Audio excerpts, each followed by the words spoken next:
오늘 낮에는 상당히 화창한 날씨였지만 좀 더웠는데요.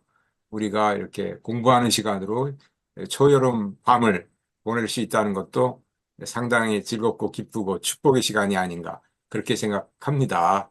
우리 박격순 박사님이 그런 시간을 저희들에게 선물해 주신 거에 대해서 대단히 사회자로서 감사를 드리고 또 여기 많은 분들이 참여하셨는데 많은 분들의 이름으로 감사를 드리면서 우리 박수로 좀 맞이해 주도록 그렇게 하겠습니다. 네. 네, 반갑습니다. 감사합니다. 이렇게 귀한 시간 할애해서 보잘것없는 또 발표를 또 청취해 주시는 우리 여러 선생님들께 감사의 말씀 올리고요. 어, 뭐 제가 열심히 한다고 해서 저서를 하나 냈지만 이렇게 또 많은 분들 관심을 받게 돼서 너무나 몸둘 바를 모르겠습니다. 함께 연구하고 함께 모색해가는 그런 도반의 길에 우리 여러 성님들께 또 좋은 배움을 얻고자 이런 기회를 나누는 것으로 그렇게 알고 뭐 보잘것없지만 제가 준비한 자료 화면을 이제 프리젠테이션 해 가면서 좀 설명하고 나중에 더 깊이 있는 토론을 했으면 하는 생각입니다. 그러면은 제가 준비한 화면 띄우겠습니다.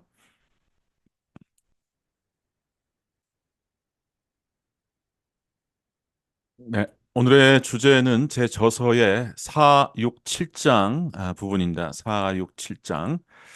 4, 6, 7장인데 이걸 좀 제가 믹서를 했습니다. 이거를 어떻게 정리를 해야 될지 몰라서 어떤 주제별로 믹스를 했는데 어, 일단 제가 이런 이야기를 좀 먼저 물어보겠습니다. 우리 스스로의 물음, 제 자신에 대한 물음이기도 하는데 어, 결국 제 저서는 이제 존재론 혹은 그 신학적 창조론에 해당하는 부분이다라고 요약할 수가 있어요.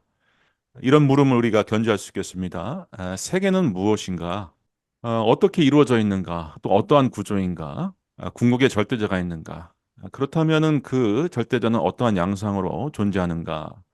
하는 물음에 대한 답을 추구하는 과정에서 고대 종교, 특히 동양 사상과 또 동서의 형이상으로부터 최근 이론 물리학의 사유 실험까지 참고하자면은 희미하나마 윤곽을 잡을 수 있을 것 같다 하는 생각을 하게 됩니다. 특별히 신학의 답보 상태에 있어서 동양적 사유 그리고 최근 의외의 이론들을 내놓는 그런 이제 과학의 사상들이 많이 좀 참고가 될 것 같다.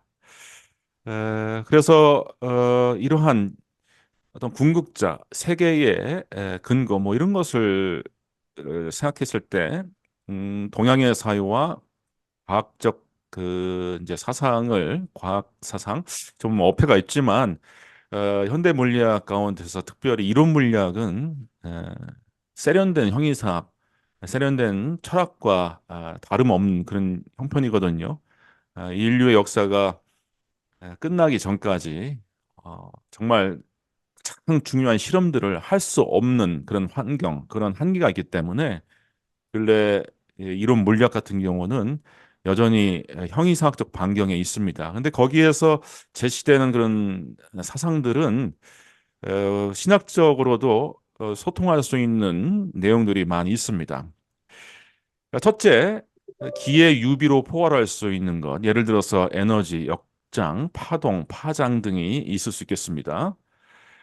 이들은 만물의 원초적인 상태를 형용하는데 대단히 유용한 개념이에요. 예를 들어서 에너지 변형과 조합, 이합 집산으로 인하여 다채로운 원소가 출현하고 시스템을 이루어서 상호 의존, 상호 발생적 유기적 운동이 가능해집니다.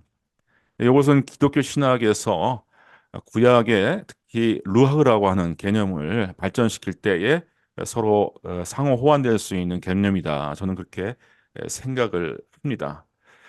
두 번째, 기를 운용하는 근원적 질서로서 기에 내재하면서도 기를 초월하는 말하자면 성리학에 있어서 이의 유비로 포괄할 수 있는 것. 현대 언어로는 어떠한 수학적 구조, 정보, 프로그래밍, 코딩 언어 등이 있겠습니다. 근데 이제 성리학에 있어서 극단적 주리론자들이 에, 리, 리를 궁극적 실제로 간주하는 사례가 발견되죠. 본래 성리학은 리와 기에 있어서 불가분의 관계, 말하자면은 불상잡, 불상리, 기와 리는 서로 떨어뜨릴 수 없고 서로 분할할 수 없고 그러면서도 혼잡, 혼합할 수 없는 관계가 본래 성리학자들이 갖는 어떤 궁극적 실제관이었는데 이 조선에서 특별히 주리론자들이 발생하고 거기에서도 극단적인 주리론자들이 발생을 하죠. 이들은 기가 없이도 리가 선지할 수 있다라고 하는 주장을 내놓았는데 이것은 이제 현대 이론 물리학에 있어서 정보나 수학적 구조를 물질 우주의 본래적 정체로 설명하는 이론일 수 있어요. 예.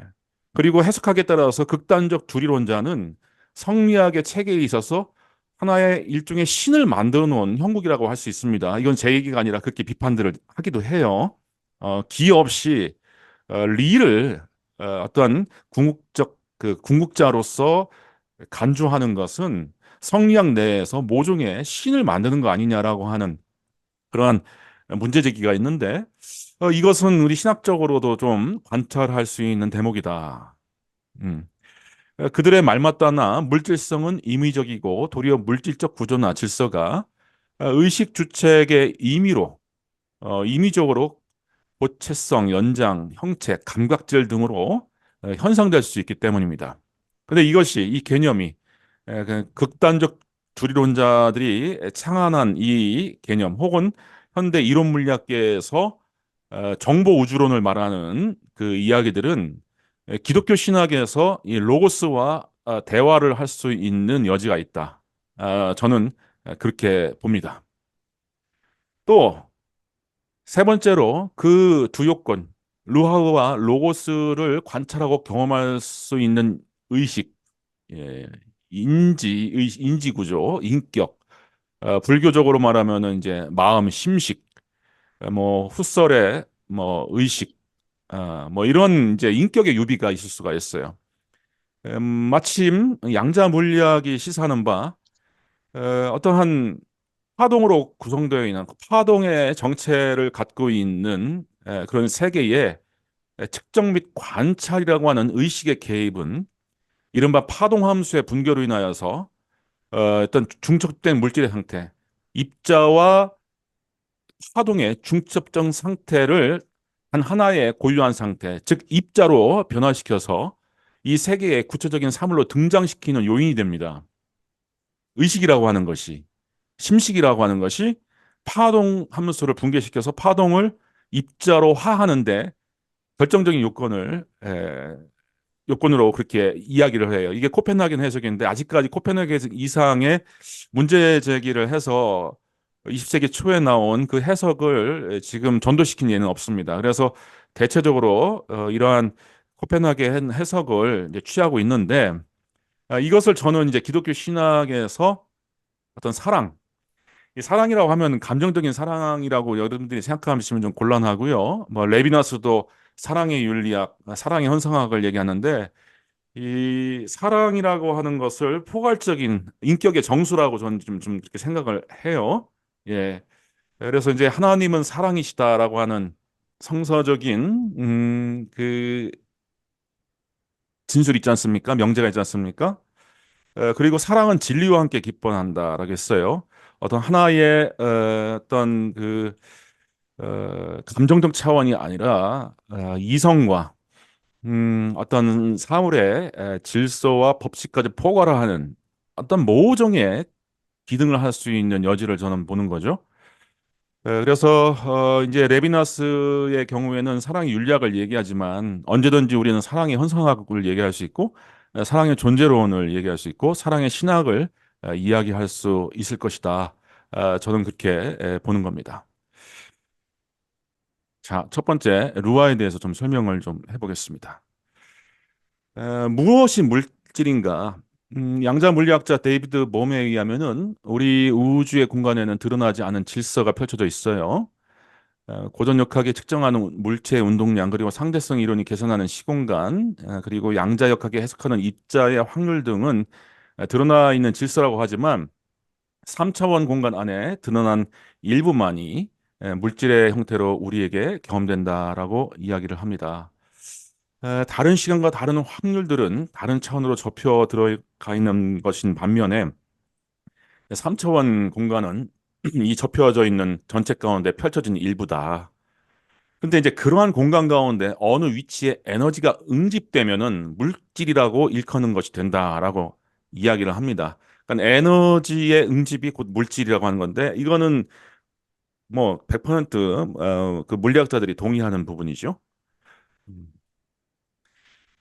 물리학에서 에너지 또는 장 개념을 물질로 이렇게 이해를 하자면은 물질이라고 하는 개념이 모호해집니다. 그리고 물질과 비물질의 경계가 느슨해져요. 근본적으로 어떠한 물체, 물질, 동식물의 개체라고 할지라도 우주 전체 에너지의 일부분이기 때문입니다. 예, 우리가 보고 있는, 만나고 있는 모든 것은 에너지의 일부분이죠. 아인슈타인의 특수상대성 이론이 이것을 증명을 했죠. 전에는 어떤 에너지라고 하는 것, 운동이라고 하는 것, 이런 것은 물질에 부속하는 속성이라고 보았는데, 물질 혹은 에너지는 곧, 물질, 곧, 물질은 곧 에너지. 이것이 이제 등식이 성립했습니다. 비근한 예로 우라늄 1g이 에너지로 변환될 경우에 석탄 3톤의 정도의 발열량을 내면서 사라집니다. 말하자면 부피, 연장, 비투과성, 질량을 지닌 우리 사물의 모든 정체는 에너지예요. 에너지. 근데 동아시아에서 기 이론을 제시했던 장제, 이 장제라고 하는 분이 그 주의에 앞서서 성리학의 토대를 이룬 한 분 중에 아주 주된 인물인데 이분은 같은 성리학을 주창해서도 이론적으로 이런 이야기를 제시한 사례가 있습니다. 태허, 무라고 할 수 있죠, 무. 태허는 형체가 없으니 기의 본래의 모습이며 기가 모이고 흩어지는 것은 변화의 일시적인 모습이다. 태허에는 기가 없을 수 없고 기는 모여서 만물이 되지 않을 수 없으며 만물은 흩어져 다시 태허가 되지 않을 수 없다. 허공이 곧 기인 줄 알면 있음과 없음, 음미함과 드러남, 신과 화, 성과 명이 하나이며 둘이 아님을 깨닫게 된다. 기가 모이면 사물의 형상이 있다고 일컬어지고 기가 흩어지면 형상이 없다고 일컬어진다. 이 두 가지란 허와실, 움직임과 고요함, 모임과 흩어져 맑은 흐름 말하는 것이 궁극적으로 이든 하나다. 그 답이 다 나와 있어요. 정말 이 장제의 이 통찰이 어마어마한 거죠. 예.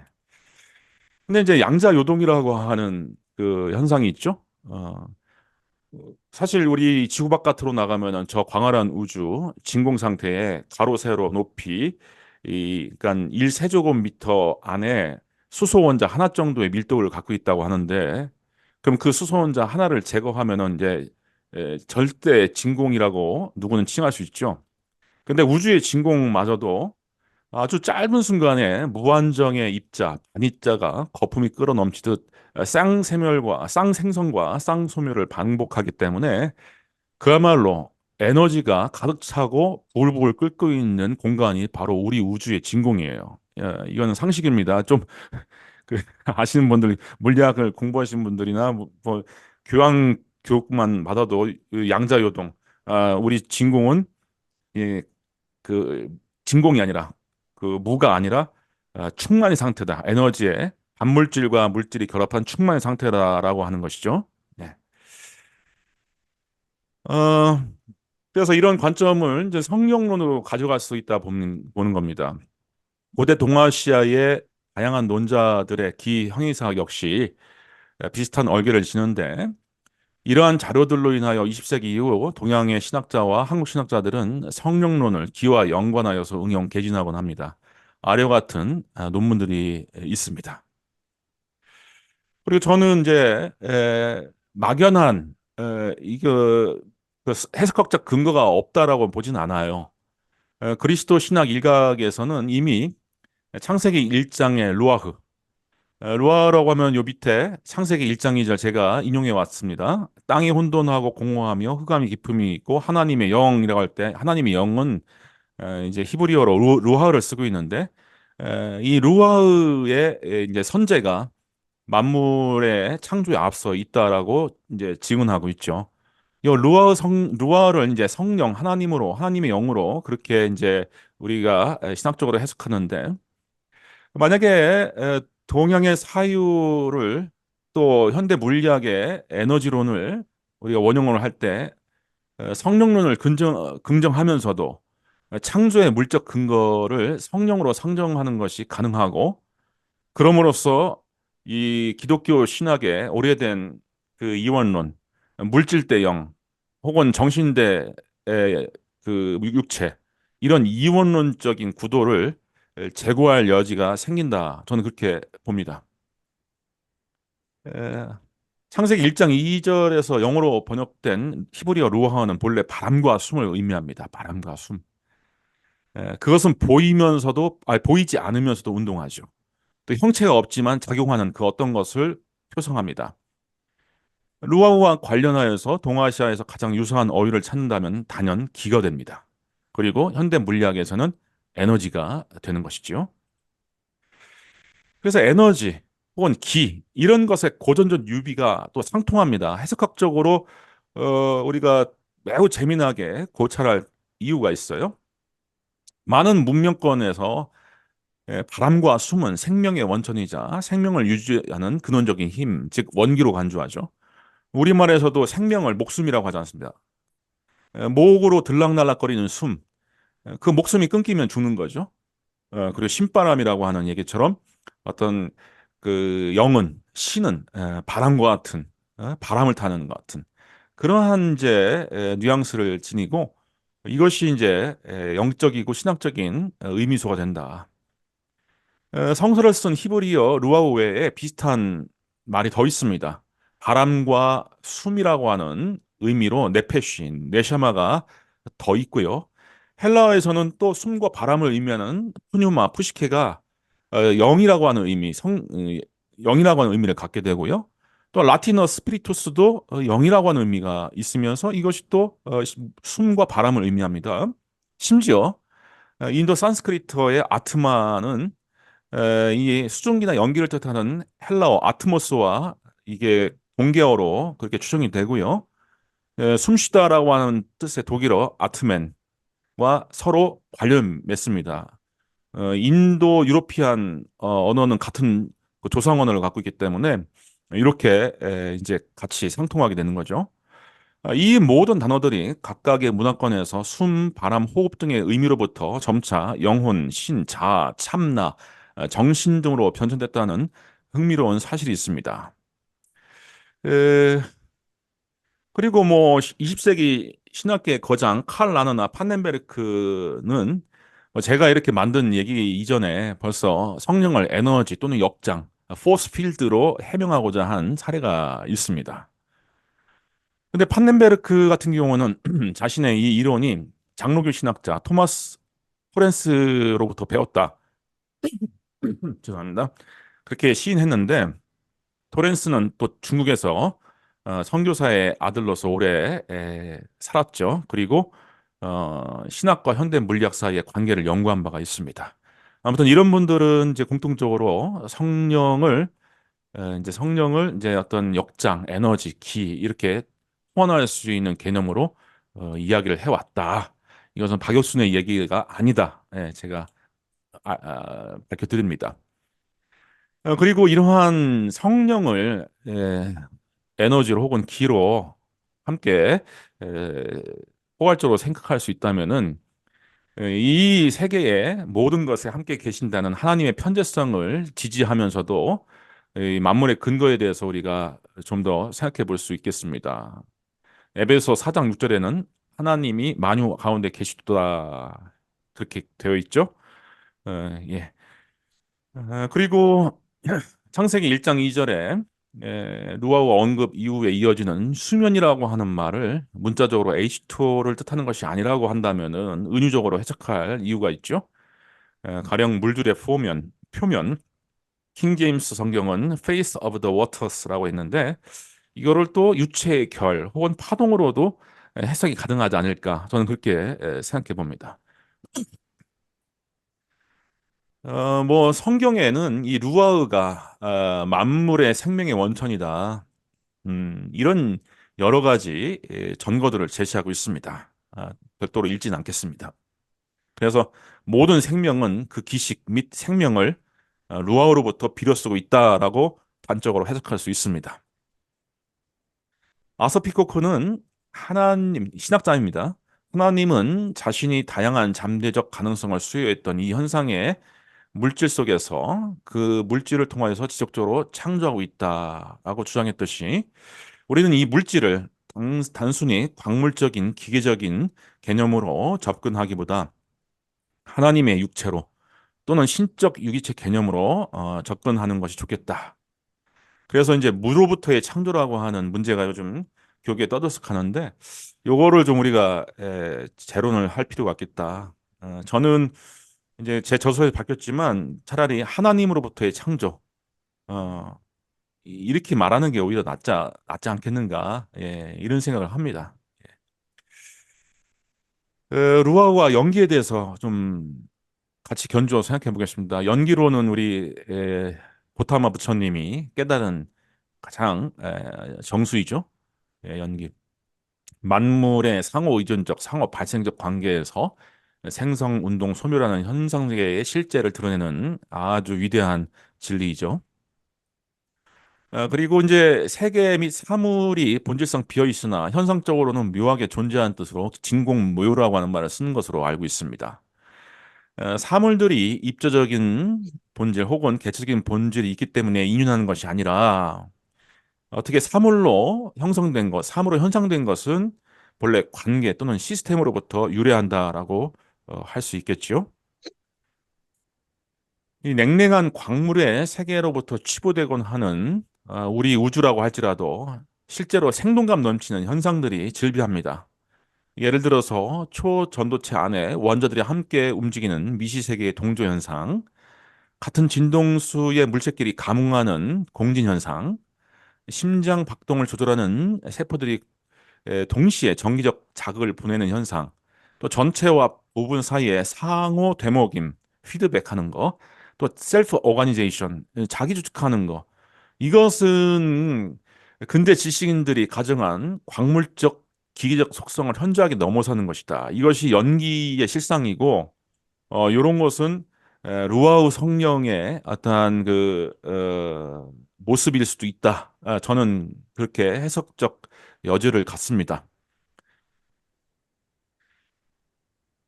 그래서 이제 뭐 우리 화성 운석 같은 것이 지구상에 발견되었을 때에 보면은 그 안에 생명체의 징후가 발견되죠. 그러니까 우주 도처에 기회만 또 환경만 주어진다면은 생명체를 이루는 요소들이 우주 곳곳에 있을 수 있다. 이것은 닫힌 개로서의 지구만 갖는 특수한 현상이 아니라 이 우주 자체는 생명을 발현할 수 있는 잠재력이 있다. 이거는 이제 에, 많은 또 지구과학자들이나 우주물리학자들이 또 조심스럽게 제기하는 이야기죠. 곧 우주는 신비로운 유기체다. 그리고 상호 의존적 생태의 신비를 갖고 있다. 이렇게 얘기할 수 있겠습니다. 두 번째 로고스입니다. 로고스. 아까. 예. 로고스는 앞서 루아흐가 기와 또 우리 예, 잠깐만요. 네네. 지금 이제 25분 아, 지났는데요. 예. 그러면은 주제가 지금 루아그 하셨고, 예, 그다음에 로고스하고 예, 인격 사랑. 사랑 이렇게 세 개 예, 세 준비하셨습니까? 개입니다. 예, 예, 예. 그러면 앞으로 몇 분이나 더 필요하세요? 아, 그러게요. 최대로 빨리 하면 15분, 15분. 아, 예, 예. 예, 예, 15분까지 한번 알겠습니다. 하겠습니다. 예, 예. 네, 그럼 네, 감을 좀 이런 식으로 잡았을 줄 알고서 좀 빨리 해 나가겠습니다. 앞서 이제 루아우가 기와 또 정보, 그 우리 에너지와 우리가 함께 견주어서 해석학적, 신학적 이제 대진의 여지가 있다라고 했듯이 로고스 도이 그리고 현대 물리학에서 말하는 정보는 또 신학적 해석의 단초가 될 수 있다. 예. 어, 로고스라고 하는 말은 본래 요한계시록 1장에 성자 예수를 초우주적으로 고기독론적으로 표상하는 어휘였죠.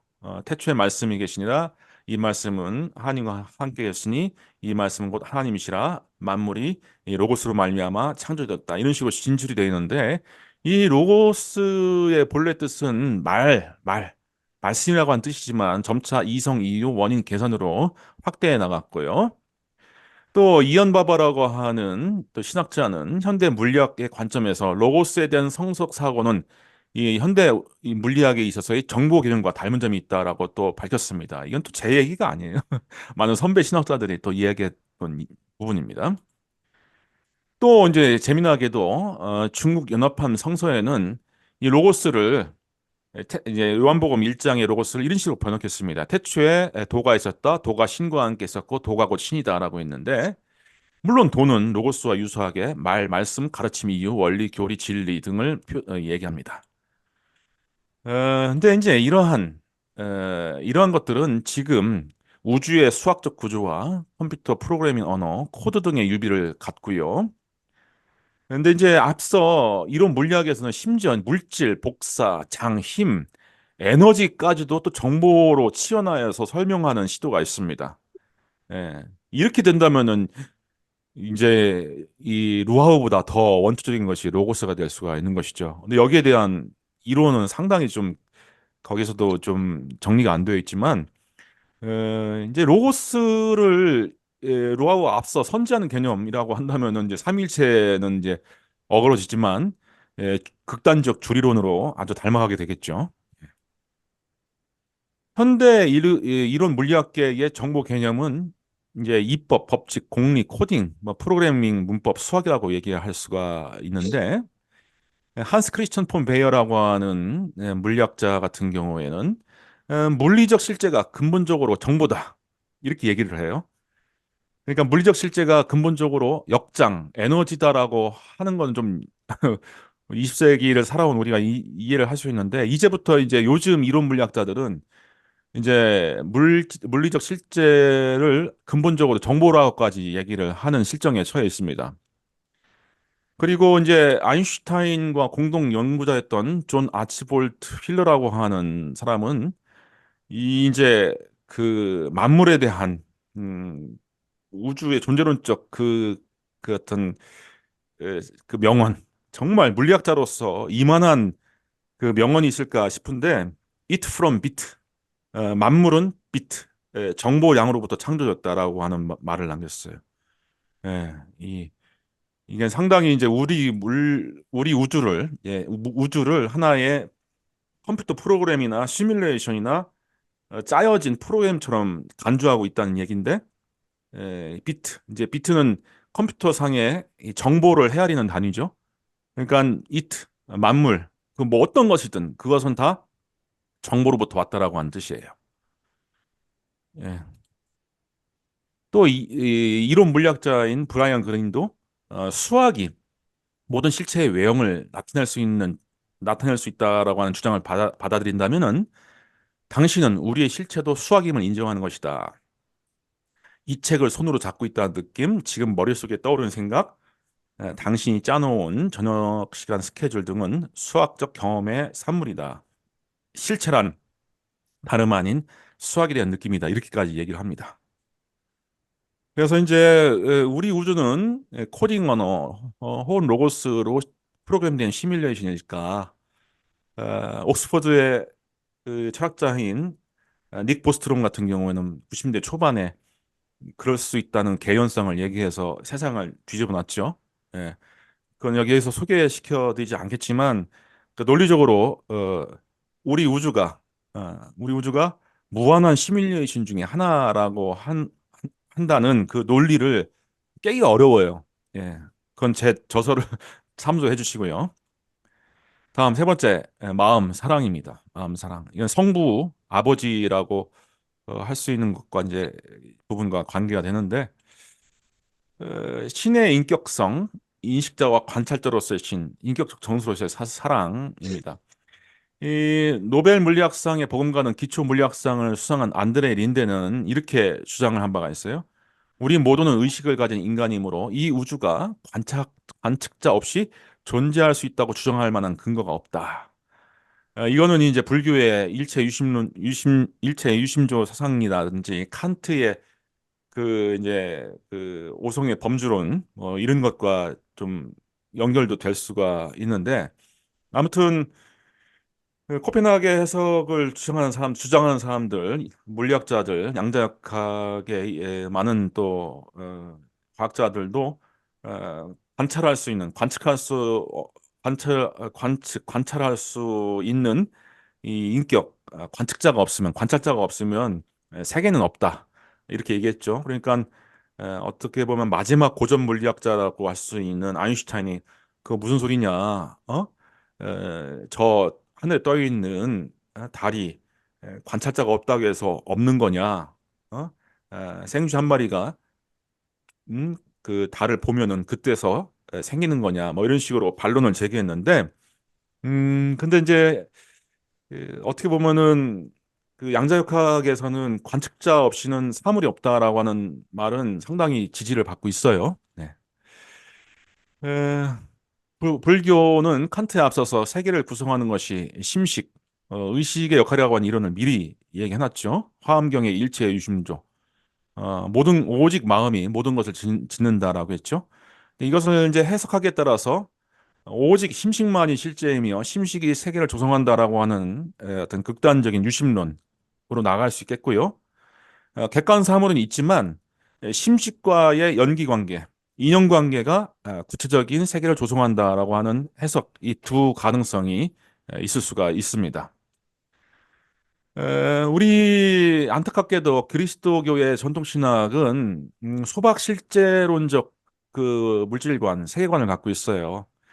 보편적 사물, 객관적 사물이 우리 인식 이전에 에, 이미 있었고 그 우리 인식자의 외부에 있는 사물, 응? 존재를 우리가 가져오는 것이다. 그래서 참된 지식이라고 하는 것은 사물과 지성의 일치다. 토마스 아퀴나스의 주장이죠. 또 인식과 존재의 일치다, 표상과 사물의 일치다. 이렇게 이야기를 하고 있고 존재론에 있어서도 우리 기독교 신학은 그간 소박 실제론과 크게 다르지 않았습니다. 그런데 이제 우리가 하나님에 대해서 묻고 우리가 궁구할 때에 이러한 소박 실제론, 상식적, 자연적 실제론을 벗어나야지 하나님에 대해서 더 깊게 생각할 수밖에 없다. 저는 대단히 이 부분에 서 강조하는 입장입니다. 이 소박 실제론은 사실 유물론과 크게 다름이 없어요. 음, 우리의 인식 구조 이전에 어떤 객관적이고 보편적인 사물의 실체가 있고 우리 인식 구조라고 하는 것은 그것을 받아오는 어떤 소극적이고 피동적인 입장이다라고 하는데 이미 이제 양자역학이라든지 불교 유심론이라든지 일부의 또 유학에서도 어, 이 관찰자 없이는 또 인식자 없이는 세계가 있는 것이 아니다라고 했는데 이것이 오히려 지금 에, 그 지지를 받아야 될 입장이에요. 하나님에 대해서도 하나님을 믿어주는 우리 존재가 없으면 하나님을 궁구하거나 사유하는 우리 신학자가 없으면 또 신앙인이 없으면 하나님이 있는 건가? 심각하게 좀 생각해 볼 필요가 있습니다. 뭐 다 아시겠지만 이게 이제 빛이라든지 어떤 전자를 이 이중 슬릿에 투과를 하면은 이게 그 무늬가 두 개만 생기는 것이 아니라 여러 개가 생기죠. 빛이나 전자, 이 아원자 이런 것이 정체가 이제 파동이다라고 하는 이야기인데 이제 이게 이렇게 두 가지 노란 줄이 두 개만 생기는 것이 아니라 여러 개 생긴다라고 하는 것은 뭐 빛의 정체라든지 또 전자 뭐 등등 이런 아원자, 미립자들도 본래 성질이 파동이라고 하는 이야기인데 그런데 이제 인간이 관찰을 하려고 할 때는 관찰하지 않을 때는 이게 파동으로서 나타나고 관찰을 할 경우에는 이제 이 입자처럼 나타난다 이거죠. 그래서 이제 지금 어느 정도까지 연구가 됐냐면은 1919년도에 2000개의 원자로 된 분자, 2000개의 원자로 된 분자라고 하면은요, 여러분들이 지금 보고 있는 컴퓨터라든지, 뭐 컵이라든지, 책이라든지, 뭐 이런 사물이라고 생각해도 여러분들 이제 이거는 에, 문제 없습니다. 이런 분자를 대상으로 2000개 원자로 된 분자로 대상으로 이 이중설례 비슷한 것을 했더니 이런 분자조차도 우리가 딱딱하게 여기는 분자조차도 우리가 관측하지 않을 때는 파동으로 있다가 관측을 하면은 입자로 나타난다라고 하는 파동 입자의 이중성이 나타났어요. 소름 끼치는 얘기죠. 예. 자, 그리고 화엄의 세계, 만유안에 계시는 하나님, 이 의상 스님의 법성계를 보면은 하나 가운데 모든 건 하나, 하나라는 것이 모든 것이고 모든 것은 하나다. 하나의 미세한 티끌 가운데 열 방향의 세계가 머금었고 모든 티끌 가운데 역시 그러하다라고 했는데 윌리엄 블레이크라고 하는 분은 자기의 시 중에서 이렇게 비슷한 사유를 전개했죠. 하늘의 모래에서 세상을 그리고 한 송이 들꽃에서 천국을 본다. 네 손바닥에 무한을 그리고 한순간에 영혼을 붙들라라고 했어요. 도마복음에도 미시적 세계 가운데 계신 하나님을 이야기하죠. 나무 토막을 쪼개보아라. 내가 그곳에 있다. 돌을 들어보아라. 그곳에서 너희가 나를 발견하리라. 그래서 일즉일체, 일체즉일, 십즉일, 일즉십 이런 화엄의 이 세계관, 프랙탈 구조와 이제 비슷하기도 한데 근래 그리스도교 신학에서 하나의 윤리적 실천적 지표로 삼는 다양성 안의 일치, 일치성 안의 다양성, all in one in all, diversity in unity, unity in diversity라고 하는 이것은 실천적 지표가 아니라 하나의 수사. 예수님께서 설교 중에 언급했던 작은 것에 대한 주제가 하나의 수사에 지나지 않는 것인지 아니면 존재론적인 함의가 있는지 신학적으로 제고할 여지가 있다. 만약에 그것이 가능하다면 중둥무진의 세계 안에서 작은 것에 대한 상처를 입히는 것은 곧 큰 것, 즉 하나님께 상처를 입히는 것이고 작은 것을 잃어버리는 것은 큰 것, 곧 하나님을 잃어버리는 것이다. 분명히 예수님께서 반복적으로 이야기를 했죠. 지극히 작은 자에게 한 것이 곧 내게 한 것이다. 이제 마치겠습니다. 존재의 삼일체적 구조, 로고스, 루아오, 사랑, 마음. 이 공교롭게도 저 셋은 우리의 상식적 세계관에서는 무입니다. 예, 제 강연 여기까지 마치겠습니다. 감사합니다. 감사합니다. 네, 수고하셨습니다. 네, 감사합니다. 아, 오늘 두 번째 주제를, 동양사유 전통과 무라고 하는 그 주제를 상당히 현대 과학적인 지식을 통해서 그것을 중심으로 해서 이렇게 연관시키면서 발표를 해주신 것 같습니다. 첫 번째는 그 루아흐, 두 번째는 이제 로고스, 세 번째는 마음, 사랑이라고 하는 건데, 그래서 성령, 성자, 성부를 연상시키면서 그리고 그것이 이제 우리가 얘기하는 기독교 얘기하는 이제 하나님은 하나님 삼일체 하나님인 거죠.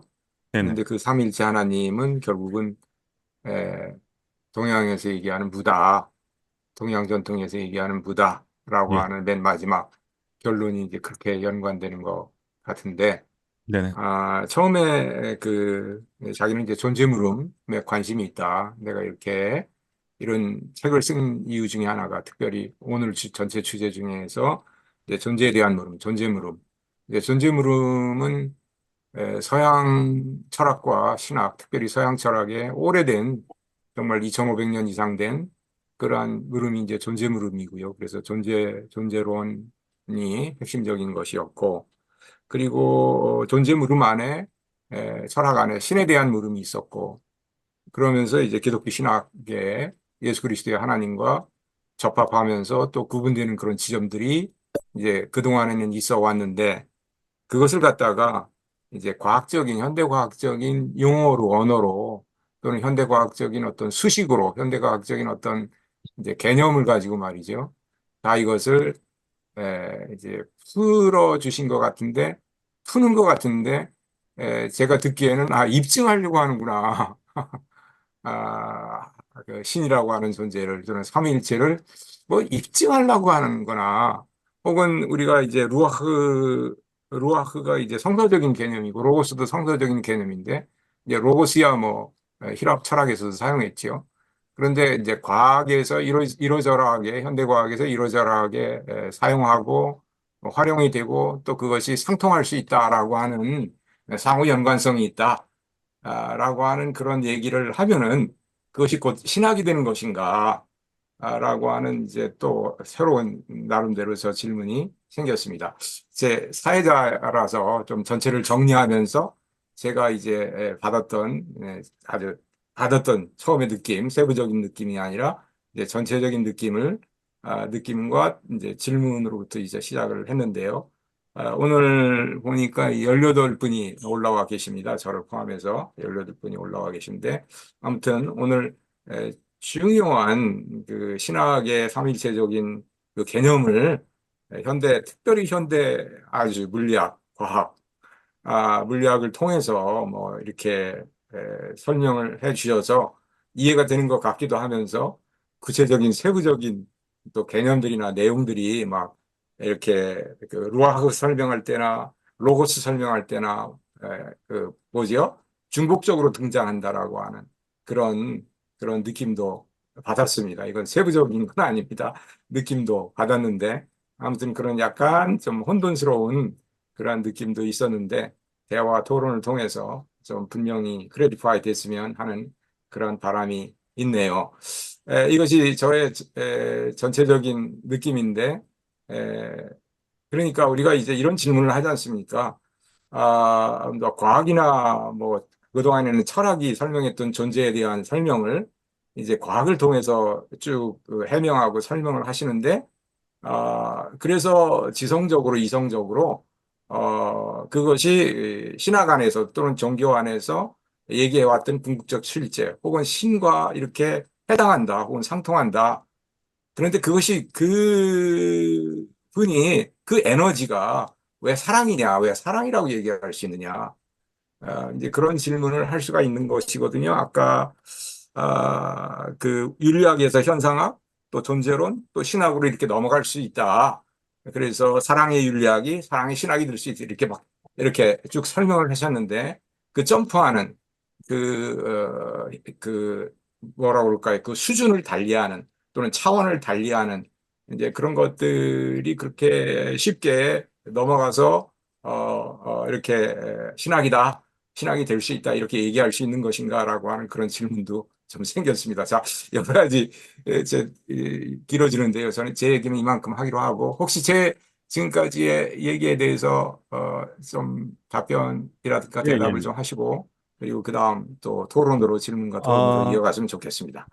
그, 그 루아우에 대한, 루아우와 성령, 역에 대한 연구는 뭐 이미 동양 신학자뿐만 아니라 아까 얘기했던지 이제 토렌스라든지 판덴베르크라든지 칼 라네라든지 이런 분들이 미리 해놓은 거고요. 전 주워 담았을 뿐이고 또 로스에 대한 이야기는 조금 제가 이제 현대 물리학을 좀 보니까 상통한 부분이 있고 또 요거는 성리학 성리학의 이제 주리론자들의 사유를 제가 가져다 온 거고 어 엄밀히 제가 고백을 하자면은 제 이론의 거의 95%는 다 미리 공부하신 분들 미리 각자에서 투철하게 공부하신 분들을 제가 가져와서 조립했을 뿐이고요. 어떻게 보면 특별한 건 없습니다. 그리고 그 사랑 이야기를 하셨는데, 우리 심 선생님께서는 뭐 하이데거 철학도 예, 깊이 아시고, 하이데거 철학은 후설의 현상학에서 가져오지 않았습니까? 근데 후설의 현상학과 인도 철학의 유사성에 대해서 또 연구가 많이 되어 있어요. 인간의 의식이라고 하는 것이 이 뇌 안에, 신체 안에 갇혀 있는 것이 아니라 범우주적인 의식을 얘기하거든요. 후설도 분명히 그렇습니다. 상당히 신비론적인, 신비주의적인 그 이야기를 후설이 해 나가요. 그러면 이 의식이라고 하는 것이 도대체 뭐냐? 어, 그 어떠한 그 그 생활 세계, 예? 레벤스 벨트. 후설은 이걸 되게 중요시 여기잖아요. 과학적 접근이 아니라 어떤 산술적이고 계량적인 접근이 아니라 어떤 그러한 그 삶의 역사를 경과하면서 얻어내는 인간의 의식 혹은 인간의 의식을 초월하는 어떤 범우주적인 의식이 있을지라도 그 의식이 어, 어떤 사태를 보고 경험해내고 생활 세계를 겪어내는 것에 대한 의미를 어마어마하게 강조를 했어요. 후설이. 근데 그 의식은요, 저는 그 의식의 그 중심은 전 사랑으로 봅니다. 사랑으로 봐요. 하나님은 사랑이다라고 했을 때 그 사랑과 상통, 이것을 아까 제가 그래서 사랑은 감정적인 차원이 아니라 존재론적인 그 어떤 것이 있다. 그 어떤 것이 있고 그것은 이제 제 저서도 밝혔지만 뭐 단일의식이라고 할지 뭐 우주심이라고 할지 뭐 아뢰장이라고 할지 뭐가 될지 하나님이라고 할지 이 세계에 들어와서 혹은 세계를 창조해서 세계 가운데에서 그 우주 의식이 혹은 단일 의식 뭐라고 하든 좋아요. 뭐 아카식 레코드라고 해도 좋고 이 의식이 이 삶을 경험해내는 것은 하나의 사랑의 과정이라고 보고 사랑의 역사라고 보는 겁니다. 저는. 예, 요런 얘기는 제가 이제 나중에 더 풀어보고 싶은데 그게 결코 비약이 아니다. 저는 그렇게 생각합니다. 거기에 대해서 혹시 더 나중에 제가 풀어낼 수 있으면 좀 풀어내보도록 그렇게 하겠습니다. 예, 감사합니다. 네. 말씀을 하실 때,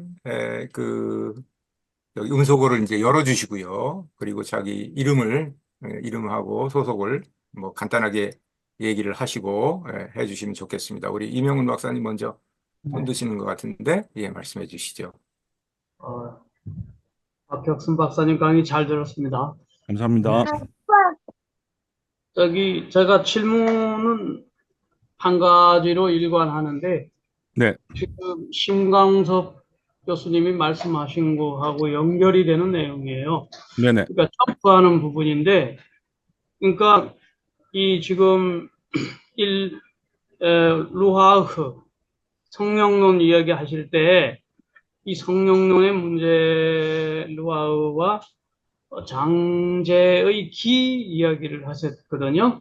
예, 예, 장제기 기론을 가지고 이제 계속 이렇게 풀어 나가셨는데 이제 이 인격성의 문제와 그 네네, 장제는 그 기를 인격적으로 보지 않았거든요. 많죠. 제가 예, 많죠. 예. 그래서 이런 것들이 어떻게 비교가 될 수 있는가 하는 문제가 있고 두 번째 질문에서도 역시 그 루아흐와 연기를 아주 정말 나 이거는 탁견이라고 보기도 해요. 루아와 연기의 비교는 말하자면 루아의 그 생명의 흐름이라고 나는 보면서 이 흐름의 단계가 연기와 시스템, 어떤 뭐, 예, 프라티티아 사무투 바다라고 하는 어떤 서로 맞물려 일어나는 그런 예. 단계와 상당히 이제 이것도 역시 유비는 가능한데 인격성과 이 연기의 비인격성 이것이 어떻게 연결될 것인가. 항상 모든 것을 비교할 때는 이런 차원이 이제 중요한데 이 난제를 어떤 방식으로 풀어나갈 것인가 하는 것이 소위 동서 사상의 비교와 대비가 될 거라고 봅니다. 그리고 이제 마지막 하나는 이제 로고스 이야기할 때 로고스는 이제 요한이 말씀 포 로고스 사르트 에게르토 할 때 그 로고스를 이제 얘기하는 거지만 사실 요한보다는 한 4, 500년 전에 헤라클레이토스가 그 판타레이라고 말한 그 헤라클레이토스 만물은 흐른다라고 할 때 처음으로 헬라의 그 흩어져 있던 그 로고스 개념을 학문적으로 내지는 정립한 사람으로 제가 알고 있어요. 그래서 헤라클레이토스의 그 개념도 법칙이라는 정도 여러 가지 개념이 있지만 그런 법칙의 의미를 이제 혹은 말 이런 것을 요한은 또 인격적으로 가져왔거든요. 그 로고스를 그런 차별성이 있다는 것인데 이 문제가 여전히 로고스도 인격적 아무리 정보를 가지고 코딩 언어이고 물리적이고 한다 하더라도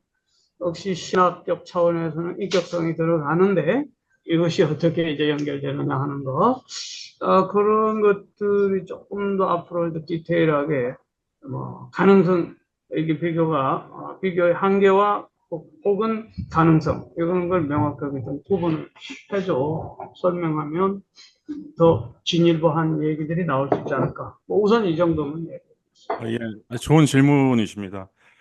어, 그 각각 그 사유 전통, 철학 전통에서 창안된 개념들은 그 고유한 함의가 있고 뉘앙스가 있고 고유한 철학서가 있죠. 그걸 무리하게 합치시키는 거는 안 될, 지양해야 될 일인데, 그래서 제가 계속 이야기를 전개하면서 그 부분에 대해서 밝혔어요.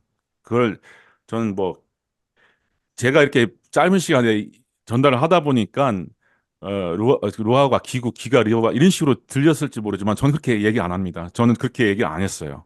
예, 그 책에서는 그렇게 얘기 안 했고 함께 견주어서 사회 보자라고 하는 식으로만 저는 했습니다. 그리고 일단 어떤 그 언어 철학의 기본이 저는 극단적으로 언어는 모든 언어, 모든 단어, 모든 개념어는 메타포라고 봐요. 메타포라 뭐 우리 이명건 선생님은 뭐 도가 철학의 또저 권위자이시니까 알잖아요. 그거를 단정하는 즉시 그거는 빠져나가 버리죠 진리에서. 그러니까 항상 저는 그러한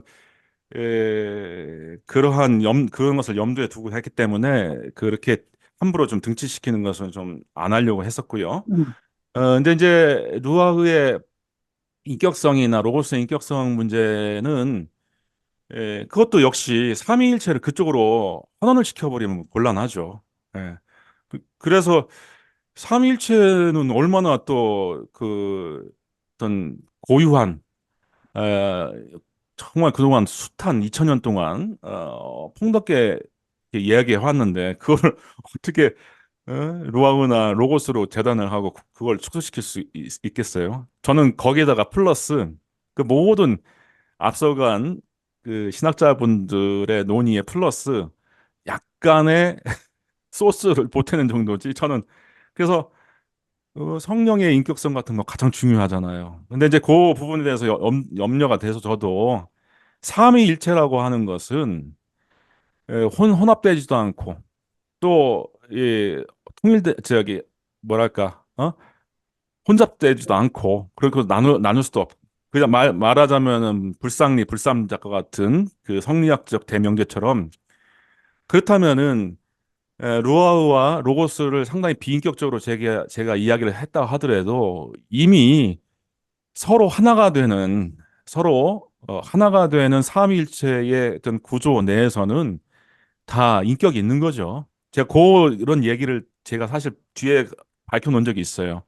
그래서 인격 하나를 성부로만 얘기할 수 없다. 삼일체는 하나이면서 다자고 다자이면서 하나고 또 구별되면서도 차별이 있고 또 에, 서로 간에 그 독특한 개성이 있지만 그래도 하나다라고 하는 면에서 그 모든 그 속성들이 저는 이렇게 교류할 수 있고 그 뭐랄까 공유될 수 있다고 봐요. 그 부분에 대해서도 제가 책에서 발견했는데 좀 더 관심 있으신 분들은 잘 읽으시면 되겠습니다. 네, 감사합니다. 네. 네. 예, 또 자유롭게 말씀해 주시고, 뭐, 토론해 주시고 하시면 좋을 것 같습니다. 예, 김태인 목사님. 안녕하세요. 안녕하세요, 목사님. 네. 강의 잘 들었습니다. 예. 오래전부터 이제 그 창조에 대해서, 무에 대해서 저도 많이 고민을 했거든요. 왜, 뭐, 이 세미나나 강의하는데 이제 가보면은 거의가 다 창세기 1장 2절, 땅이 혼돈하고 공허하고 흑암의 깊음 위에 있고 하나님의 신은 수면 위에 운행하시더라. 이 창세기 1장 2절을 가지고서 하나님의 그 창조를 이제 말씀을 하시는데, 그런데 이제 창세기 2장 1절에 보면은 창세기 2장 1절에 보면은 천지와 만물이 다 이루니라 이렇게 돼 있거든요. 근데 이 만물이 만 가득 차고 물 이것은 물을 이것을 히브리어로 짜바라 그러거든요. 그런데 여기 어떤 뜻이 있냐면은 군대, 천군, 만군 이러한 뜻이 있어요. 그래서 지금 이게 이제 그 창조에서 뭐 창세기 1장에서 이제 다 이룬 거 이것을 이해는 하는데 2장 1절에 와서 만물을 이것을 원어로 들어가서 보니까 이런 뜻이 있는 거예요. 오래전에 이것을 봤는데 좀 이해를 못했어요. 왜 이런 단어가 기록이 돼 있나. 근데 혹시 이제 우리 박사님께서 이 무에 대해서 또 연구하시면서 이 부분에 대해서 혹시 연구한 부분이 있는지 좀 말씀을 좀 듣고 싶습니다. 제가 지금 질문을 좀 받으면서 좀 두 가지를 좀 생각하게 되는데, 하나는 예, 너무 짧은 시간에 전달이 잘못됐다. 제 스피치 강연 자체에 점수를 주면 이 50점밖에 못 주겠다라고 하는 생각이고요. 두 네, 번째는 여기 많은 분들이 제 책을 소유하고 계심에도 불구하고 예, 좀 안 읽으셨던 것 같다. 안 읽으신 것 같다라고 하는 생각이 들어요. 예, 근데 저는 조심스럽게 하나님의 창조의 범위를요, 흔히 말하는 관측 가능한 우리 우주, 에, 여기, 그러니까 통념으로 우리 우주만 보는 게 아니라 전 무한한 다중우주를 조심스럽게 저는 지지하는 입장이에요. 하나님이 만드실 수 있는 하나님의 창조의 실력, 창조의 범위가 우리 우주는 우리가 볼 때 어마어마하게 보이죠. 개미가 우리 집안을 거닐 때 우리 집안 34평짜리 아파트 어마어마하게 커 보이죠. 하지만 인간의 눈에는 뭐 그냥 그 서민 주택일 수밖에 없지만, 근데 하나님의 창조의 역사, 창조의 범위는 무한하다고 봅니다. 그래서 그런 생각을 하게 되면 성경에 굳이 밝힐 필요 없는 부분, 뭐 인간의 구원을 위해서, 인간의 윤리적 실천을 위해서 굳이 뭐 밝혀도 안 될 부분은 구체적으로 성경에 다 이게 투영되지 않았다라고 저는 그렇게 생각을 해요. 그러니까 뭐그 군상들이라고 하는 것이 어마어마한 그 또 그 해석의 여지가 있어요. 예. 근데 전 모르겠습니다. 그거는 뭐라고 단정할 수 있을지. 근데 아무튼 하나님의 그 이제 창조의 범위, 능력, 그리고 루아가 우리 우주로만 그렇게 발현될 수 있는 의무는 없어요. 하나님의 루아는 반드시 이와 같은 형식의 우주 상수를 갖고 있는 우리 관측 가능한 우리 우주로만 나타날 의무는 없습니다. 또 다른 식으로도 얼마든지 하나님의 유희, 하나님의 모험 가운데서 얼마든지 다른 식으로 나타날 수 있다라고 보니까 저는 그 2장을 그런 식으로 이해를 하면 되지 않을까 조심스럽게 그렇게 생각합니다. 감사합니다. 네. 나중에 시간 되면 개인적으로 한번 대화를 좀 나누기 원합니다. 아유, 이런 부분이 있어서. 제 모든 것은 가정이고요. 예, 신학적 그 상상이지. 이거는 예, 뭐 단정할 수는 없는 거죠. 지금 함께 논의를 좀 해보자라는 하는 거죠. 예, 예, 예. 감사합니다. 네. 고맙습니다. 예, 지금 네.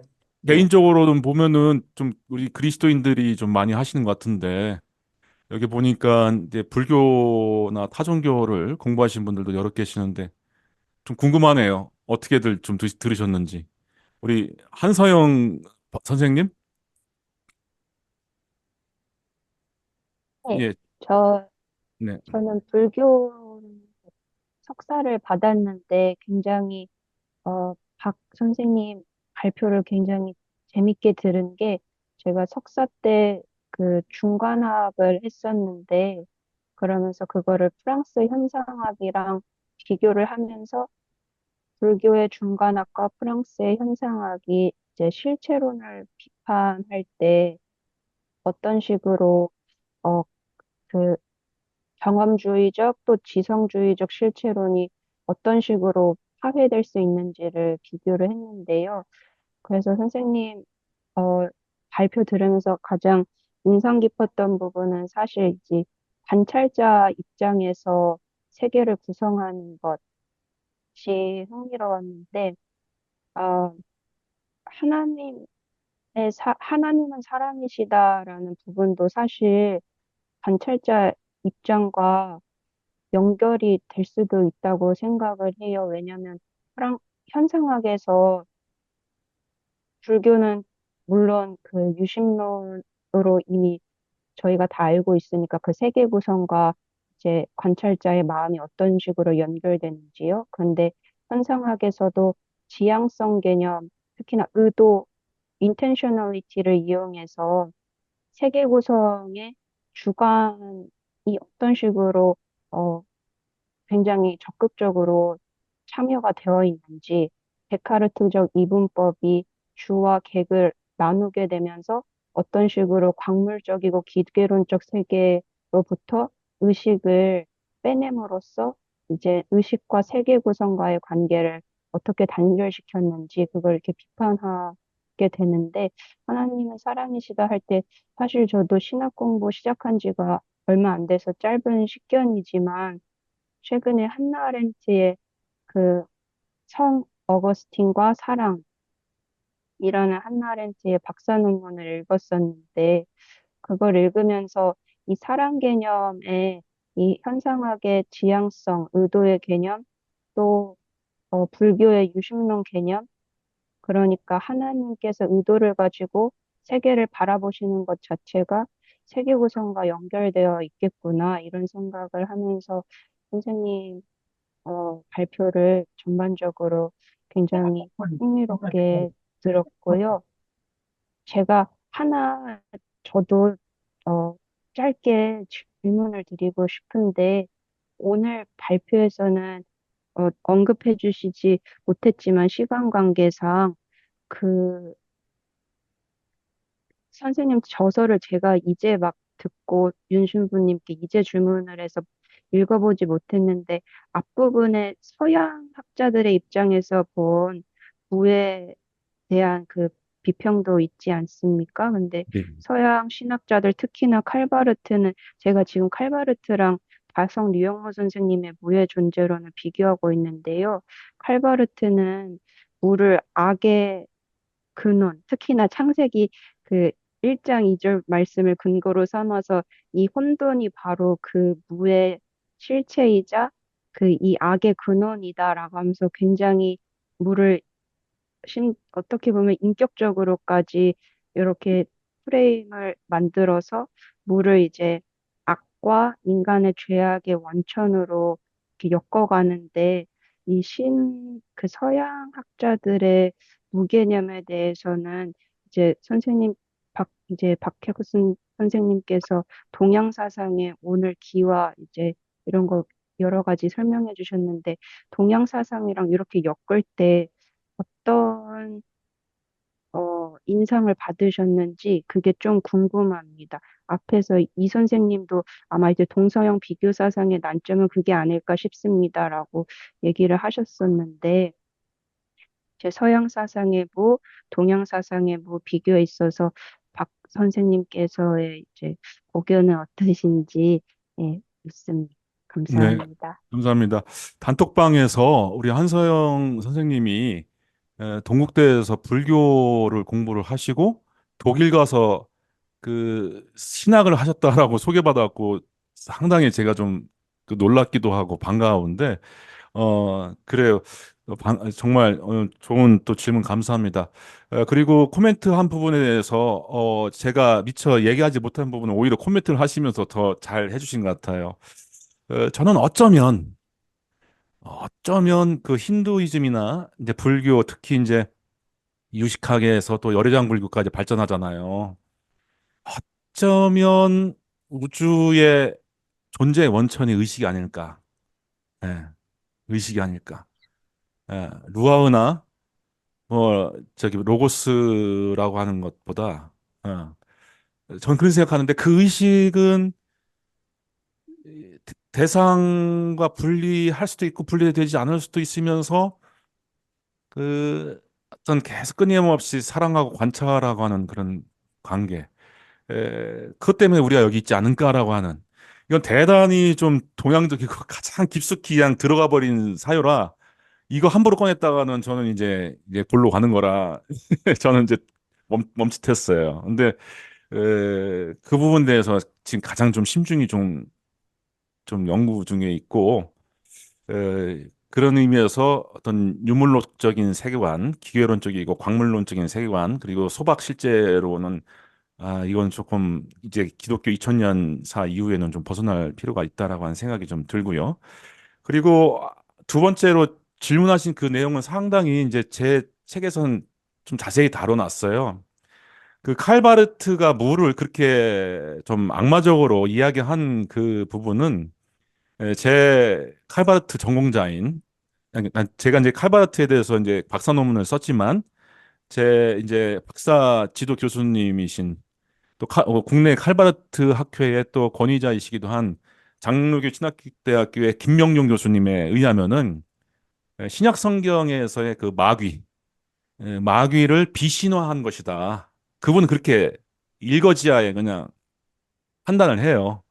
칼바르트의 예. 그 부분은 좀 문제가 있다고 좀 봅니다. 근데 이제 근데 그게 연유를 거슬러 올라가면 존재의 결어로서의 그 그 어거스틴과 또 맞닿아 있고요. 또 구약 성경에서 이제 그 무를 저항하면서 하나님께서 유를 만드셨잖아요. 그래서 무 자체를 상당히 좀 네가티브하게 생각을 하는 경향이 구약 히브리 성서부터 있습니다. 그리고 사도 바울의 서신서에도 그 어떤 사물의 후패함, 또 무로 돌아감, 이런 것에 대해서 상당히 좀 부정적인 묘사가 있어요. 그래서 까놓고 얘기하자면 동서양의 사유를 비교 얘기하자면은 확실히 그리스도교의 그 무 담론은 상당히 부정적입니다.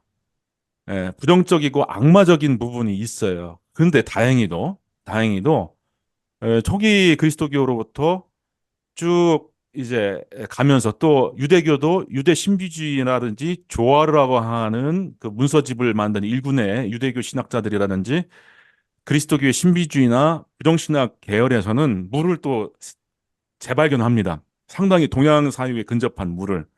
그러면서 하나님을 무라고 지칭하기도 하는 그런 현상까지 나타나는데 그래서 그리스도교는 지금 흔들려요?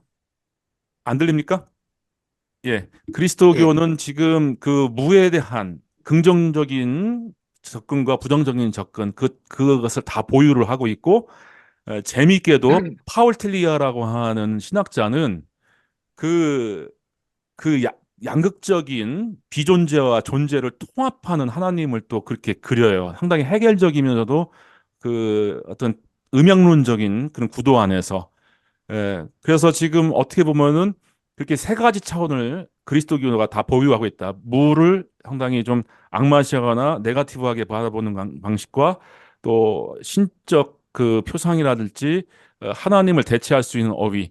근데 칼바르트는 하이데거가 무를 이야기할 때 놀라운 부분입니다. 교회 교육학에 칼바르트는 하이데거의 무를 언급한 적이 있거든요. 근데 분명히 거기서 뭐라고 했냐면은 하나님을 대체할 수 있는 어휘라고 얘기했어요, 또. 칼바르트는 하이데거를 평가하면서 하이데거의 무를 평가하면서 하나님을 대체할 수 있는 단어라고까지 얘기를 했어요. 그러니까 그래서 그러한 또 긍정적인 부분에 그리스도교적 그 관점이 있고 그 양자를 통합하는 제3의 관점이 다 있다.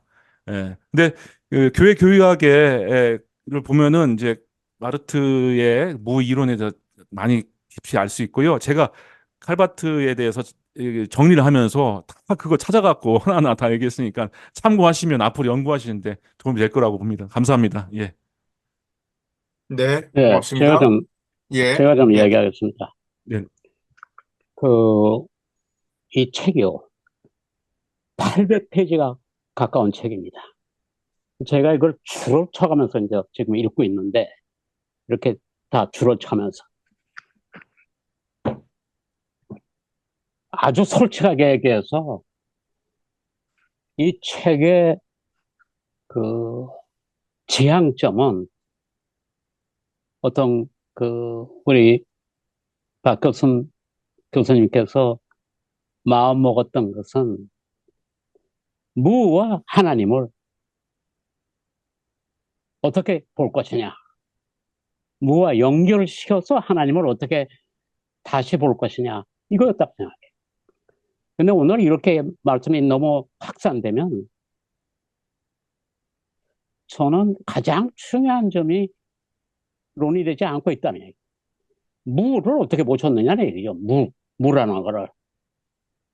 근데 저는 그 일본 사람들이 많이 참 일을 많이 해놨는데 우리나라 사람이 그걸 제대로 인식을 안 해서 그런데 니시다 키타로라는 사람은 서양의 그 철학을 열심히 공부를 해보니까 그 당시에 일본은 서양 걸 받아들여가지고 서양화하는 것이 일본의 살 길이라고 그렇게 막 그냥 하던 그런 때에 그때 니시다 키타로는 일본의 살 길은 거기에 있지 않아. 일본의 철학을 정립을 해야 일본이 살지 서양 걸 뻔떠가지고 흉내를 내가지고는 안 돼. 그래 나츠메 소색이라든지 뭐 이런 여러 사람들이 그걸 시도를 했습니다. 근데 그냥 보충하거나 혹은 조금 변경시키는 정도로는 안 되고 선생님의 우리 박덕순 교수님의 그 책에 제가 마음에 드는 데는 대안적 신론을 위한 예비적 연구 대안을 제시할 수 있어야 돼요. 그 대안이라는 게 그냥 이론적인 게 아니라 실제로 일본 국민이 새로운 역사를 만들어서 그래서 서양 걸 뻔뜨고 모방하려고 했던 방향에서 완전히 세계 기원은 일본적인 걸 만들어야 된다. 그 여러 가지로 생각한 끝에 그가 도달한 결론의 하나는 서양 철학은 한마디로 얘기하면 유의 철학이다. 존재의 철학이다.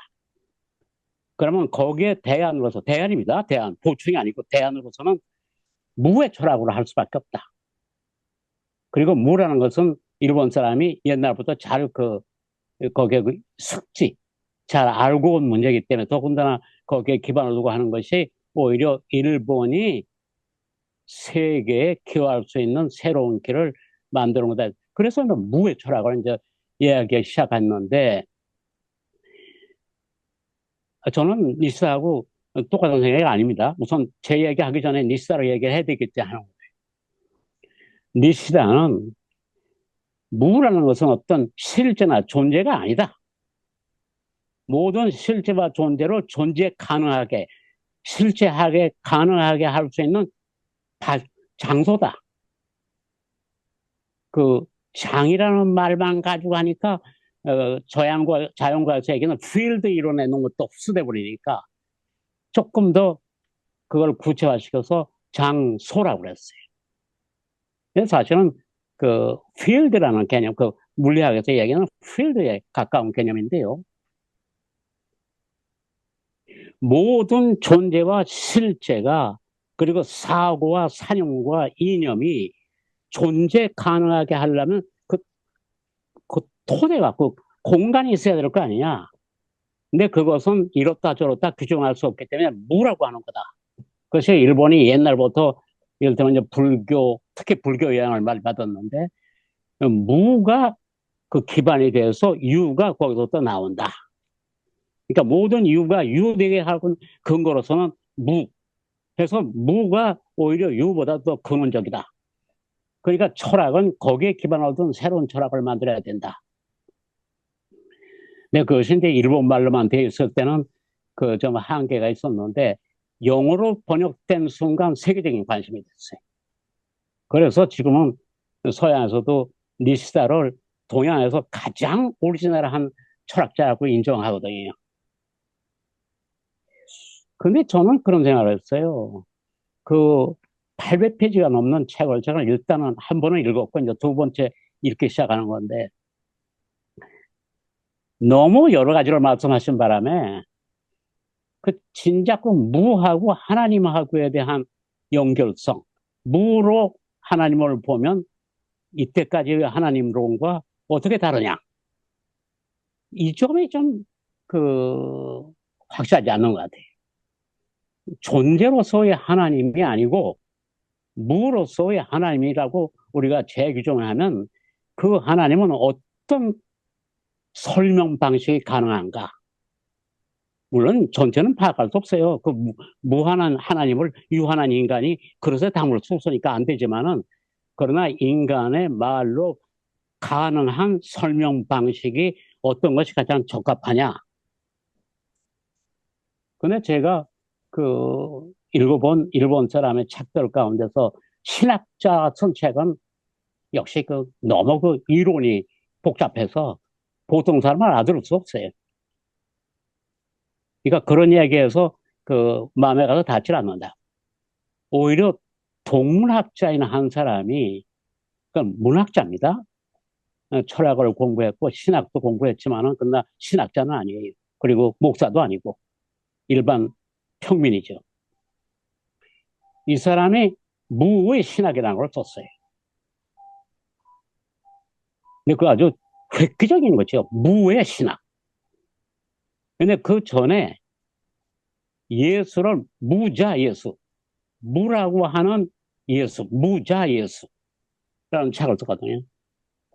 그 다음에 또 한쪽에는 그 농업을 생업으로 하는 사람이 학자도 아니고 더군다나 뭐 신학자는 더더군다나 아니고 기독교 신자도 아니고 그냥 평범한 농민이에요.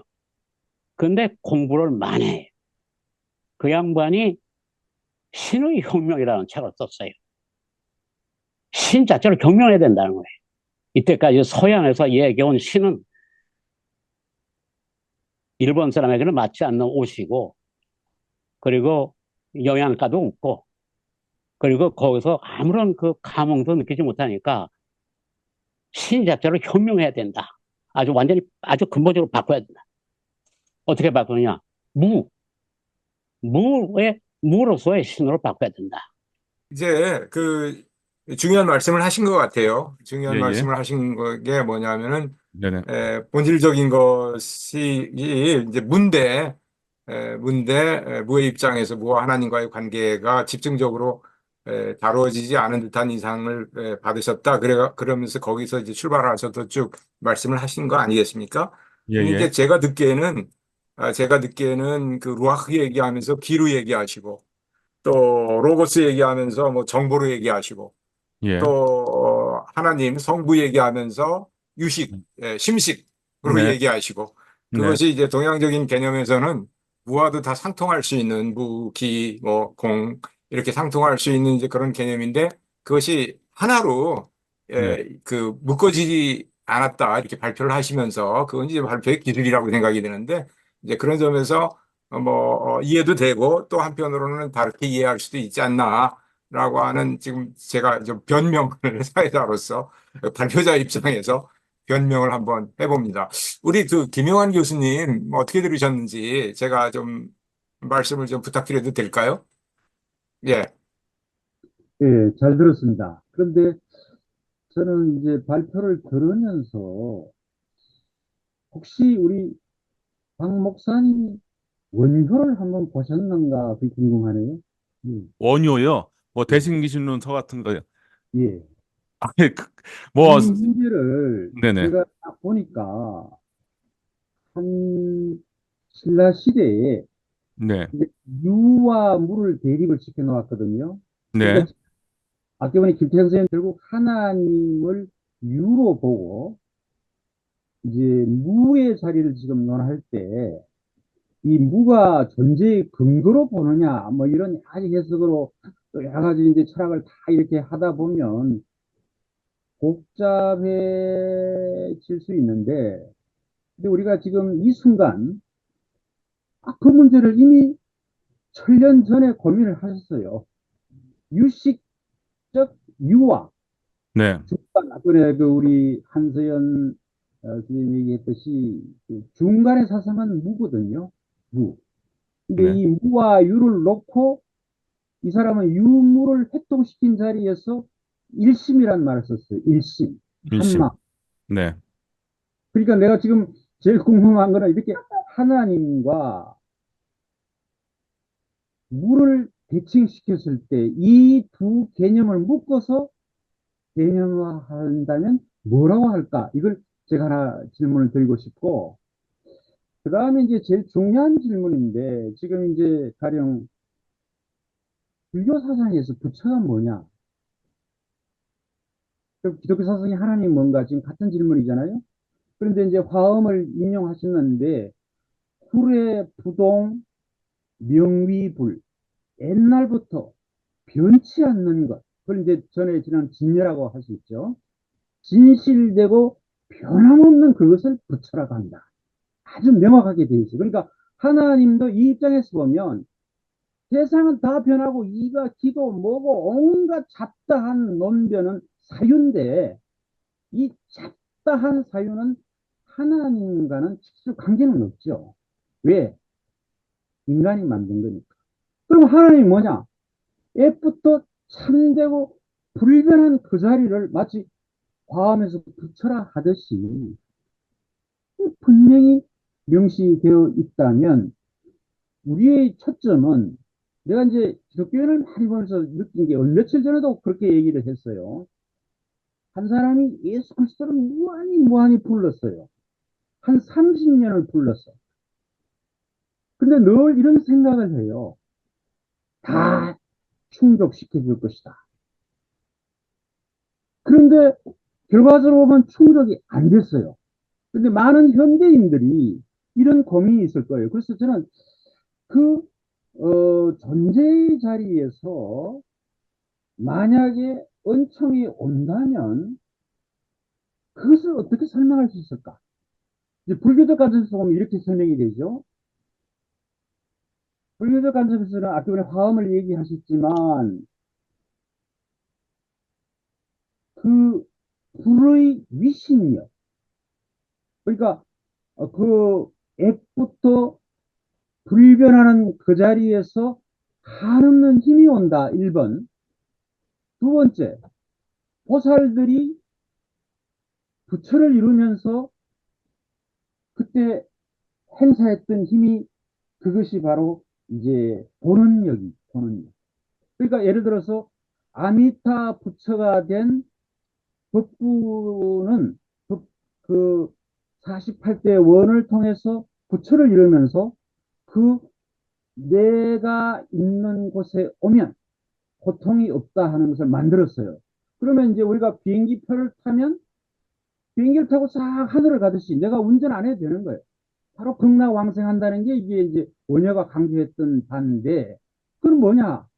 보살들이 중생을, 아까 사랑이라는 말씀, 하나님이 생명체를 사랑하듯이 보살이 생명체를 한없이 사랑해서 품은 원력, 기도, 이게 보는 얘기죠. 그러니까 이 두 가지가 밖에서 오고, 그 다음에 안에서는 뭐냐? 이제 기독교에서 이제 이 부분이 스스로의 수행이나 능력, 스스로의 그 행동을 해야 된다는 부분이 좀 약화된 게 아닌가. 예를 들어서 모든 걸 다 의존해 버리면 자기가 할 역할이 없어지는 거죠. 그래서 프로이드가 얘기했듯이 많은 정신질환자가 생긴다고 그랬어요. 왜? 성경에는 된다고 했는데 의지만 하니까 이게 안 될 때 나중에는 스트레스가 되는 거 알겠습니까? 그래서 이제 세 번째 중요한 것은 수행자 자신의 이걸 뭐라게 행동 실천인데 이걸 행원력이라고 했죠. 행원력. 그러니까 한 3분의 2는 타자의 힘이고 3분의 1은 자신의 힘인데 이게 이제 종교마다 자신의 힘은 아예 필요 없다는 얘기를 많이 하는 경우는 이게 나중에 문제가 된다는 얘기를 제가 드리고 싶고, 그러니까 자기는 아무 필요가 없어. 그냥 뭐 원청만 오는 대로 받아 먹으면 된다. 이런 생각을 계속 목사님이 현장에서 하면 어떤 결과가 되느냐면 노력하지 않고 공끝을 바라는 사람이 세상에 많아진다는 것이죠. 그래서 제가 이제 그 중요한 사실은 뭐 시간이 많이 갔는데 또 하나 딱 얘기 드리고 싶은 것은 불교에서는 이제 물을 쓰지 않고 공을 쓰잖아요. 색이 공이 된다. 왜냐하면 너무 고통스러우니까. 그 다음에 두 번째는 색이 공이 될 때 이제 청정불을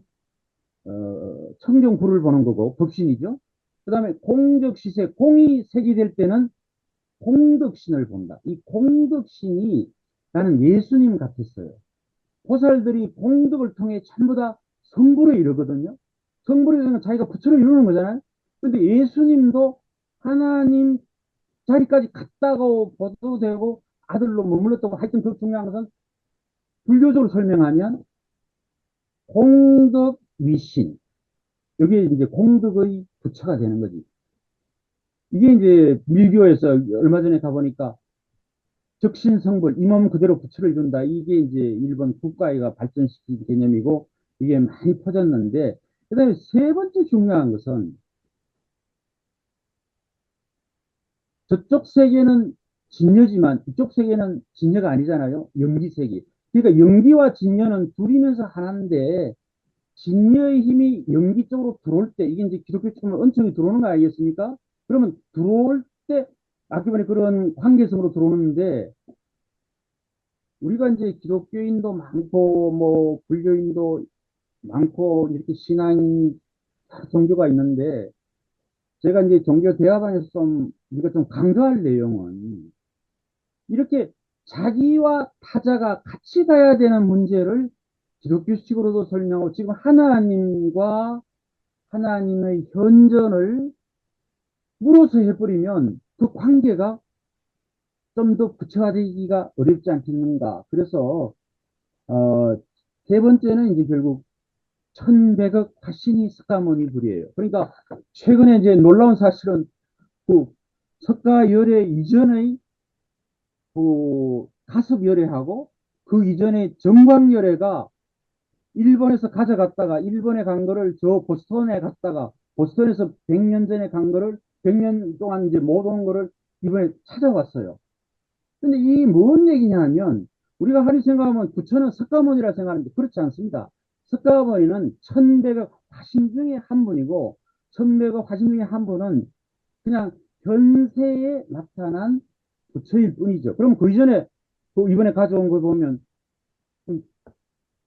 가섭열애가 있고, 그 가섭열애보다 이전에 정광열애까지 사리가 왔고, 고려 때 그 유명한 영국 이제 인도의 왕자 지공선사 사리도 가져왔고, 이번에 또 이제 그 나홍선사, 우리 잘 치는 우리가 좀뭐 사는 나에게 말없이 뭐 이런 뭐 시가 많이 회양되는 그분.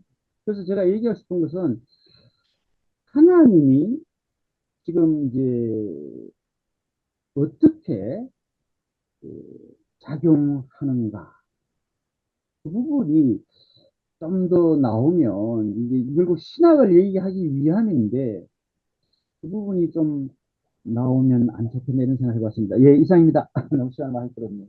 예, 감사합니다. 뭐 세 가지 정도 말씀하셨는데 어떻게 대답을 좀 하시죠?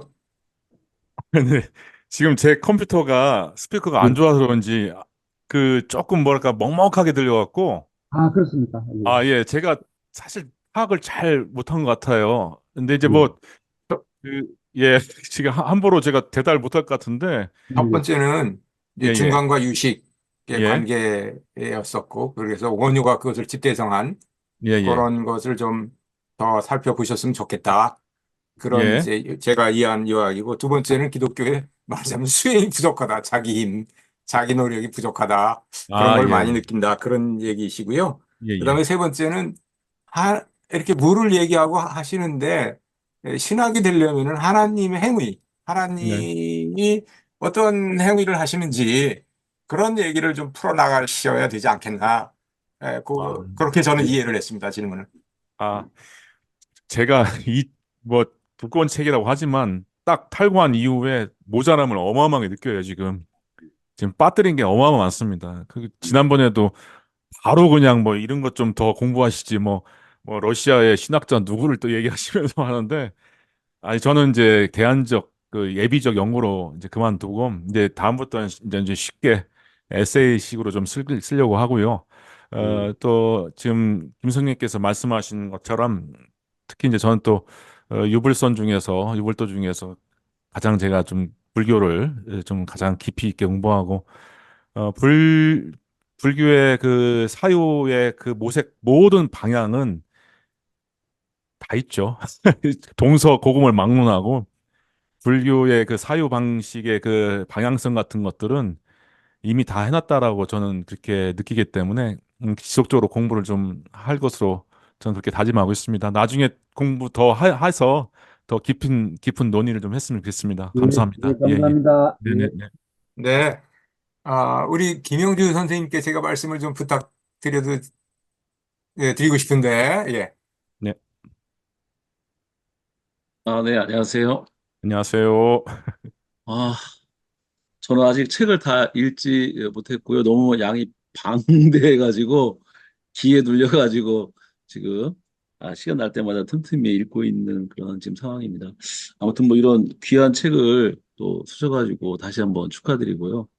감사합니다. 저는 그냥 한 가지 질문을 드릴 건데, 그냥 질문 드리기 전에 제 개인 생각 잠깐 하나만 말씀드리면, 오늘이 절기상 혹시 무슨 달인지 아세요? 무슨 절기죠? 오늘이.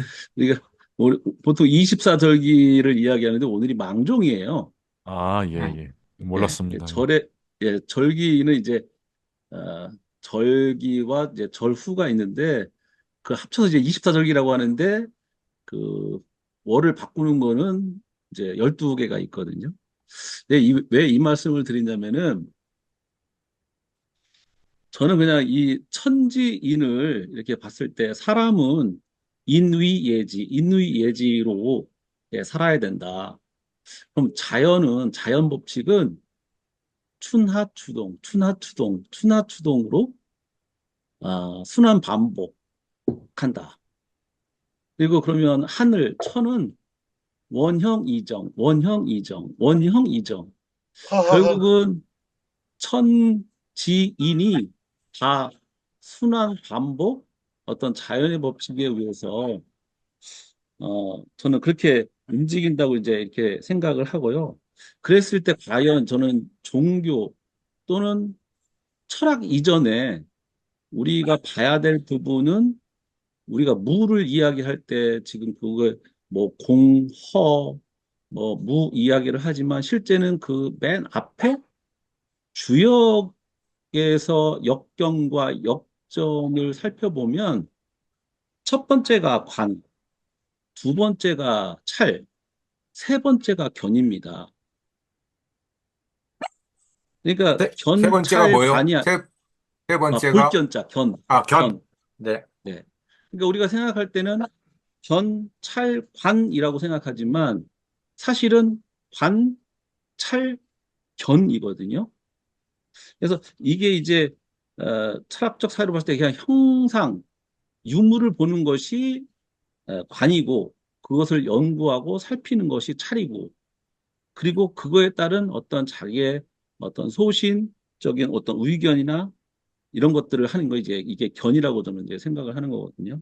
그런 측면에서 좀 한 번 정도 이게 종교나 여러 가지 뭐 과학 이런 걸 떠나서 한 번 정도는 원초적인 부분으로 이렇게 그 보면 어떨까 하는 건 생각을 하고요. 제 개인적인 질문은 뭐냐면 지금 이 저서를 통해서 저는 현대의 어떤 사회 현상에서도 우리 이제 그 박혁순 그 박사님이 이야기하고 싶은 어떤 전달하고 싶은 메시지가 있지 않을까. 굳이 어떤 이 물을 통해서 하나님만 이야기하지는 않으실 것 같은데 다양한 사회 현상들이 있을 거고 우리가 코로나19 팬데믹을 거치면서 이 부분을 적용할 수 있는 어떤 커먼즈라고 해야 되나요?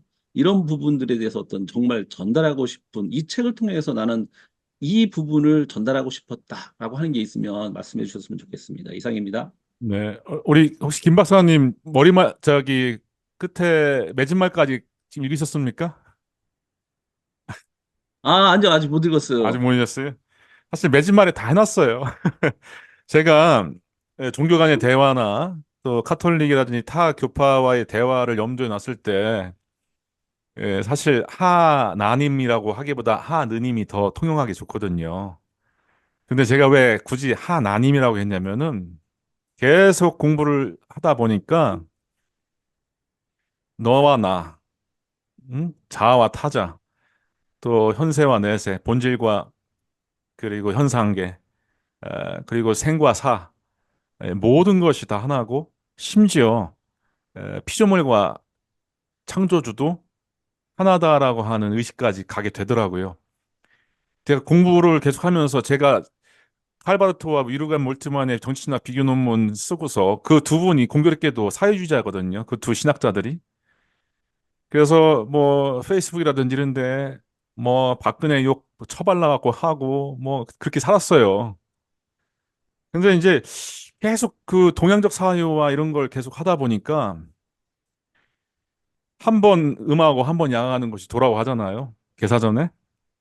그래서 이번에는 이게 뭐 진보가 못했으니까 한 번 빼앗기는 것이 도의 흐름이 아닌가라고 하는 생각도 들고 우리가 진짜 척결하고 배타해야 할 저 사람들도 우리의 이웃이고 우리 아버지고 우리의 조카들인데 그렇게 미워야 되겠는가라고 하는 생각 들고 그래서 어떤 아까 우리 김태성 선생님도 잠깐 말씀하셨고 또 다른 분들도 질문하신 것 같은데 이렇게 하나님과 무를 연구하면서 제게 얻어진 것은 그 불교식으로 얘기하자면 그 분별지가 많이 희석되더라고요.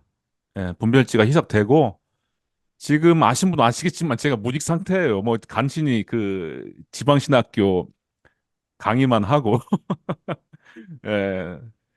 근데도 제가 버틸 수 있는 것은 왜 그 상반산성이라고 하잖아요. 상반상성. 가장 어려울 때 복이 있는 것이고 가장 그 권자의 보좌에 있을 때 그때 이제 그 안두대가 있는 거 아니겠습니까?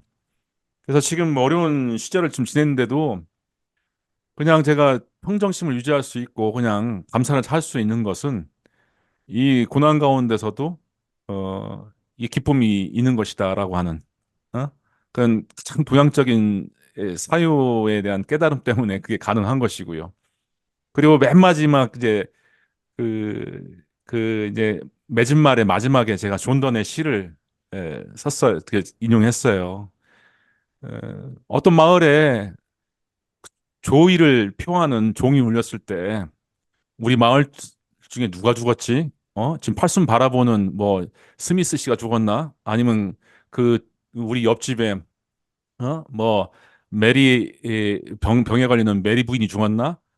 해서 사람을 보낼 수 있단 말이에요. 근데 존 don의 시는 뭐라고 되냐면은 종이 울렸을 때 사람을 보내지 마라. 종은 너를 위해 울린 거다.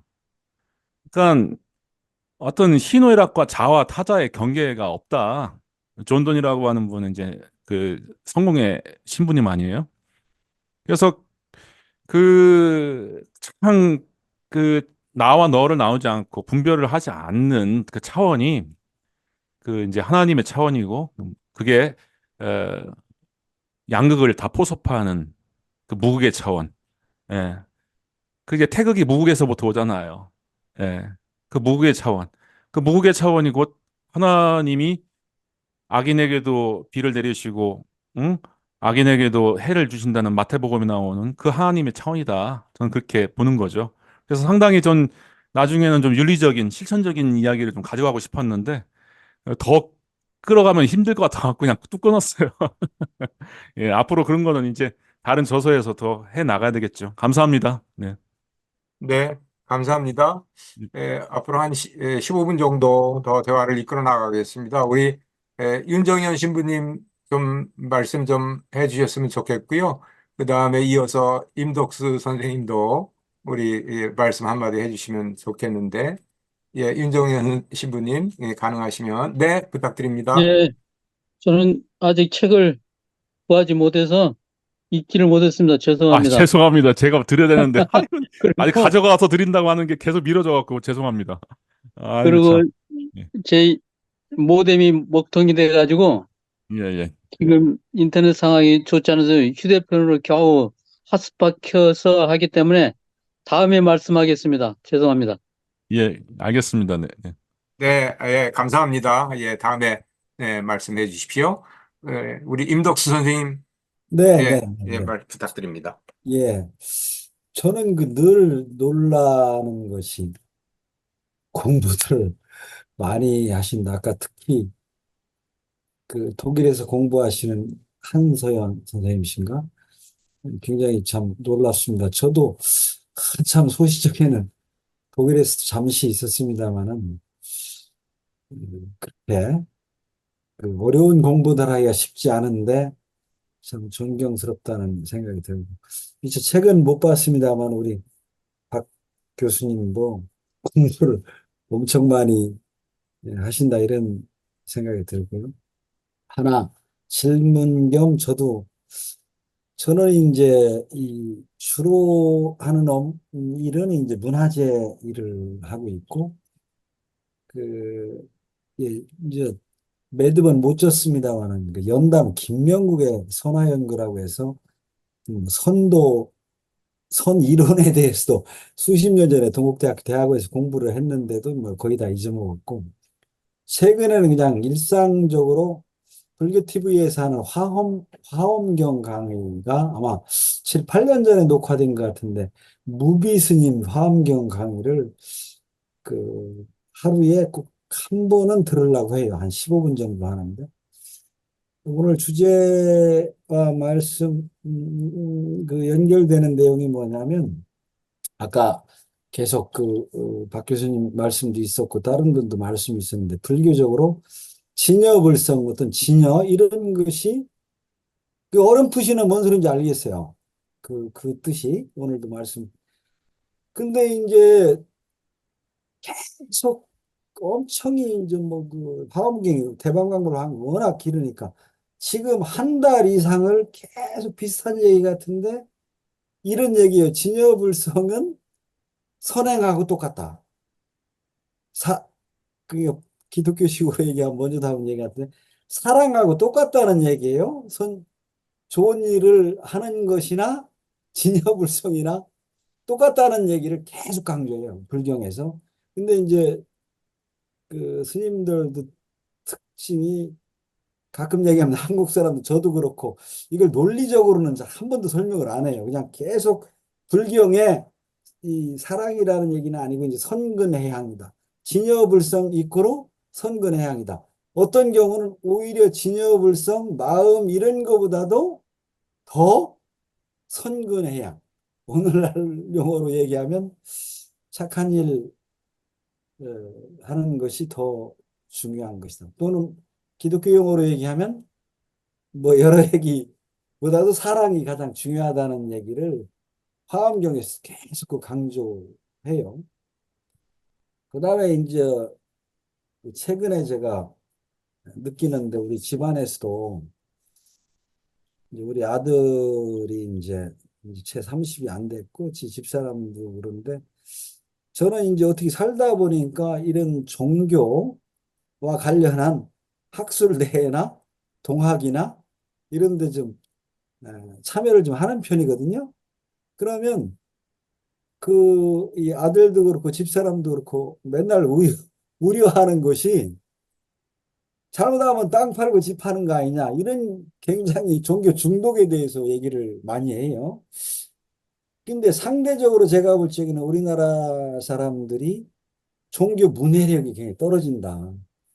그래서 지난주 서울대학교에서 종교학회에서도 이번 문해력이 중요해지는 게 이런 비종교인이 많아지고 하는 데서 어떤 종교를 힐링이라는 차원에서도 여기 봐야 되는 거 아니냐는 얘기를 하는 것하고 연계시켜서 어제는 또 서울서 시간이 가는다만 조성기라는 목사 출신 작가세요. 목사 출신 서울대 법대 나오시고 뭐 신학대학도 공부하셨는데 그분이 그 아버지 광시곡이라는 얘기를 썼는데 그러시면서 이제 한자 말로 책에다 써주시기를 소위 불로 좀 어려운 얘기인데 그러니까 그 우리 그 동양 그 고전 중에 하늘은 그물망이 굉장히 넓어서 뭐안 빠, 이 소위 불로 못 빠져나가지 않는 게 없다. 죄를 지면 다 그 저기고 또 반대로 얘기하면 소위 불로란 뜻이 어떤 그 하나님 아니 어떤 그런 게 있다면 착한 일을 하거나 뭐 이렇게 선행을 하면 하나님이 이건 제 얘기입니다. 그렇게 표현해. 하나님이 이렇게 보고 계신 거 아니냐. 결국은 부처님 손바닥 아니냐. 이런 얘기를 듣고 하면서 오늘 박 교수님 얘기를 들으면서 저는 굉장히 도움이 됐어요. 이렇게 다 시간이 짧아서 다 설명은 이렇게 하지만 다 연결해서 보면 결과적으로는 그런 그 무에 대한 얘기들이 그런 것이 아닌가 싶어서 저는 감명 깊게 들었고요. 굉장히 도움이 됐습니다. 뭐 두서없지만 이 정도 줄이겠습니다. 네, 네. 감사합니다. 네. 네, 감사합니다. 감사합니다. 네. 네. 예. 우리 부처님 손바닥이라는 말씀을 하셨는데 그 하나님의 손바닥을 그렇죠. 우리 박혁순 박사님이 오늘 발표는 그걸 물리학과 생물학의 이론을 통해서 신학의 통일장 이론을 구축하려고 하지 않나라고 하는 그런 좀 인상을 좀 받았어요. 전체적으로 너무 이제 그 광범위하게 지식을 펼쳐놓으시니까 사실상 방대한 체계에서 이제 자세하게 설명을 하셨지만 왜냐하면은 그 이제 샤르댕이나 토마스 베리 같은 경우도 이제 물질 생명 인간 혹은 물질권, 생명권, 정신권, 영권 이런 어떤 진화에 있어서의 단계를 설명하면서 그러면서 아까 이제 잠재적인 질서, 드러나지 않은 질서, 드러나는 질서 그런 말씀을 하셨잖아요. 그런 말씀을 하셨는데 이제 그 드러난 질서를 유추해서 드러나지 않은 질서 속에 의식이 있다, 사랑이 있다 그렇게 유추할 수 있다고 봐요.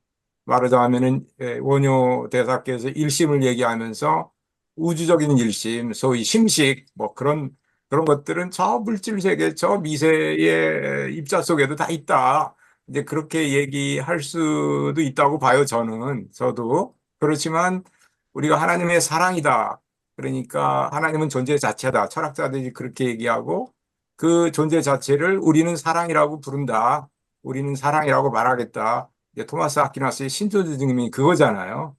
그러니까 우리가 사랑이라고 부르겠다. 우리 신학자들은 그것을 사랑이라고 부르겠다라고 하는 차원과 그 이전에 철학자들이 존재 자체, 궁극적 존재라고 얘기했을 때 그 두 가지는 같은 사안을 다른 말로 표현했다. 그렇게도 얘기할 수 있겠지만 어떤 그 인식자의 관찰자의 어떤 경험의 차원은 달라지는 게 아닌가. 말하자면은 물질권이 곧 영권이다. 색이 즉 공이다. 공즉 색이다. 뭐 이건 이렇게 굉장히 긴 길인데 이것을 그냥 즉으로 다 얘기를 듣는 것 같다라고 하는 그런 생각이 한편으로는 저는 들거든요. 그것을 아, 단계적으로 잘 이렇게 보셨습니다. 저는 공즉지색, 색즉시공 지지합니다. 그 얘기를 하고 싶었어요, 사실. 예. 네. 네, 예, 그렇게 얘기를 하시니까 더 이상 뭐 제가, 또 우리 한 5분 정도, 우리 그 얘기 안 하신 분 중에서 뭐, 또 얘기를 하실 수 있으면 참 좋겠는데, 한 번 더 얘기하셔도 좋고요. 근데 그 동학들 원불교에서도 그렇고 양자역학 아까 입자 파동 이런 얘기 하셨습니다만은 어쨌든 그렇게 정교한 이론은 아니지만 옛날 우리 선배님들 선조들 중에서는 어떤 그 물질에도 뭐 정신의 개벽 아니 물질의 개벽 아니 정신의 개벽 그 또 해월 신사 이런 경우 보면 그 정교한 이 논리적인 얘기를 요새 말로 못해서 그렇지 어느 정도 우리 선배, 우리 그 선각자들도 오늘 그 박 교수님이 얘기하신 부분도 이렇게 좀 깨달았던 거 아닌가 싶지 않나 이런 생각을 그냥 덧붙여 봅니다. 네. 네. 우리 평산 선생님 계시면 좀 또 좋은 또 질문을 하실 것 같은데요. 안 계시네요. 우리 평산 심중식 원장님 계십니까? 예, 한 예, 말씀 안녕하세요. 부탁드리겠습니다. 네. 뭐, 아이, 뭐, 그냥 잘 들었습니다. 근데, 우선, 정말, 그, 마지막에, 이제, 무라고 하는 것을, 에, 루아흐니, 아니면, 로고스니, 아니면, 그 전체가 무를 이렇게 사랑으로, 이렇게, 에, 해석해 주신 것 종합해 주신 것 같아서, 그 부분이, 무척, 마음에 와 닿았습니다. 그 무라고 하는 게 결국은, 거의 다 포용할 수 있는 그런 사랑의 세계다. 그렇게 뭐, 맺어주시는 것 같아서, 공감이 되고요. 근데 이제, 구체적으로 또 질문을 한다 그러면, 우리, 아, 과학, 과학의 여러 가지 현대 물리학과 천문학을 가지고 이렇게 유비를 하신다고 하셨는데, 거기 그때 이제 그 과학의 세계하고, 그 다음에 이 신학의 세계하고, 그 부분의 갭을, 과학과 신학, 그 어떤 그 부분하고 또, 아, 나아가서 또 아까 그 서양에서 칼바르트가 이 무에 대해서 부정적인 측면에서의 언급과 아울러 또 하이데크 무는 하나님에 대한 어떤 이 표현으로서 쓸 수 있는 말이다 하는 긍정적인 요인이 있는데 그 두 부분을 종합할 수 있지 않는가. 그게 이제 그 종합했던 사람은 아마도 누구인지 모르겠는데 그렇게 그 두 부분이 어떤 식으로 이, 그 어떤 방금 말씀드린 대로 이 어떤 에, 그 기독교에서도 윤리학이 있고 그다음에 신학이 있고 근데 이제 그 동양에서도 음양에 대해서 그러니까 불교에서도 분별지가 있으면 분별지를 넘어서서 무분별지로 가는 세계가 있고 그 다음 단계 분별지와 무분별지를 통합하는 그런 그 다음 단계가 있잖아요. 그런 그 다음 단계로 보면은 이 칼바르트의 입장도 둘 다를 포용할 수 있는 그런 자리가 있지 않겠는가. 그런 측면에서 말씀을 드려보고 싶고 그다음에 색즉시공 공직시색 근본적으로 우리 박격순 박사님이 아까 무 하는 것을 말씀을 먼저 드렸는데 사실은 무를 어떻게 유교에서 무는 어떤 식으로 이해를 하고 불교에서 무는 어떤 식으로 보고 기독교에서 무는 어떤 식으로 보는가 그것들이 다 그냥 같다고 할 수도 있지만 또 어떤 독특한 차별점들도 있지 않을까 그런 측면에서 불교에서 색즉시공 공직시색 그러는데 그 색즉시공과 공직시색 그거를 어떤 식으로 이해하고 있는지 그런 것도 좀 여쭤보고 싶었는데 뭐 이건 지금 뭐 시간이 뭐 같이 의논하고 대화를 하고 싶었는데 그거는 뭐 지금 뭐 언급할 시간은 아닌 뭐 시간이 없는 것 같고요. 그냥 소감만 이렇게 올렸습니다. 예. 예, 예, 감사합니다. 감사합니다. 제가 잠깐 정리하는 말을 하고 우리 박혁순 선생님 마지막 멘트하고 최종적으로 정리하도록 그렇게 하겠습니다. 이제 우리가 인간이 어떻게 살 건가, 행위할 건가 그런 차원을 생각하지 않을 수가 없는데 우리 하나님을 누로서 사유하면서 그런데 우리 그 색공색즉이라고 하는 말도 있지만 그 앞에 보면은 다르지 않다. 색공이 불이다. 그런 말도 있잖아요. 그러니까 같다와 또 다르지 않다라고 하는 그 두 개는 또 다른 차원의 존재에 대한 경험이 아닌가 이제 그런 생각도 들거든요. 그래서 어떤 책을 읽으니까 그런 얘기 하더라고요. 그 사사부애가 뭐냐? 그것은 우리 인간이 유한하고 할 수 없는데 할 수 없다고 그래가지고 절망하는 것이 아니라 할 수 없는 것을 인정하는 것이 사사무예다. 그렇게 사는 것이 사사무예의 차원이다. 사사. 뭐 그런 얘기도 하는데 그것이 마치 고린도전서 7장인가요? 마치 멋이 아닌 것처럼 살라라고 하는 것과 같은 맥락의 말이다. 뭐 그런 생각도 개인적으로 해봤습니다. 어쨌든 오늘 그 두 번째 주제 발표, 하나님과 무에 있어서의 무의 사유를 통한 기독교적인 하나님을 어떻게 전개할 것인가라고 하는 것을 통해서 진짜 많은 얘기를 하셨고 또 많은 그 대화를 통해서 많은 배움의 시간이 되었습니다. 우리 박혁순 선생님 마지막 말씀 한마디 정리해 주시죠. 예. 아, 긴 강연 들어주셔서 너무 감사하고요. 서로 간에 좀 무리가 되는 강연이 아니었을까 생각돼요. 이 범위가 상당히 넓은 책을 제가 또 추격을 하다 보니까 설명을 해 드림에 있어서 비약이 너무 많았고요. 상세하게 좀 말씀을 못 드리는 것도 많습니다. 그리고 대다수 신학적, 철학적 사유가 그렇하듯이 어떤 개념어를 던지면은 그 개념어를 둘러싸고서 수많은 사유와 고민이 있어야지 이게 좀 그 인지가 되거든요. 근데 그렇지 않는 경우에 있어서는 대중적으로 전달하는 것이 상당히 어렵다. 그래서 부처님이 보리수와 아래에서 깨달았을 때 뭐 이 전파하려고 하지 않았잖아요. 근데 막 천신들이 내려오고 막 쫄라갖고 했다는데 그렇다고 제가 부처님은 아니고. 근데 네. 또 모르죠. 제가 부처님일 수. 안 그렇습니까? 우리 불교 공부하신 분들. 저 부처님 아닌가요? 저 부처님이라고 보는데.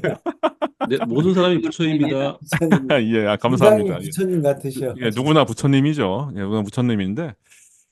마이스터 에카르트가 그 사도 바울이 담에색 도상에서 환상 가운데 예수 그리스도를 만났을 때 눈이 멀었을 때 그때 이야기를 어떻게 설교 중에 해석을 하냐면은 그가 눈이 멀었을 때 세상이 무라고 하는 거, 세상에 아무것도 안 보였다. 세상에 무임을 알았다.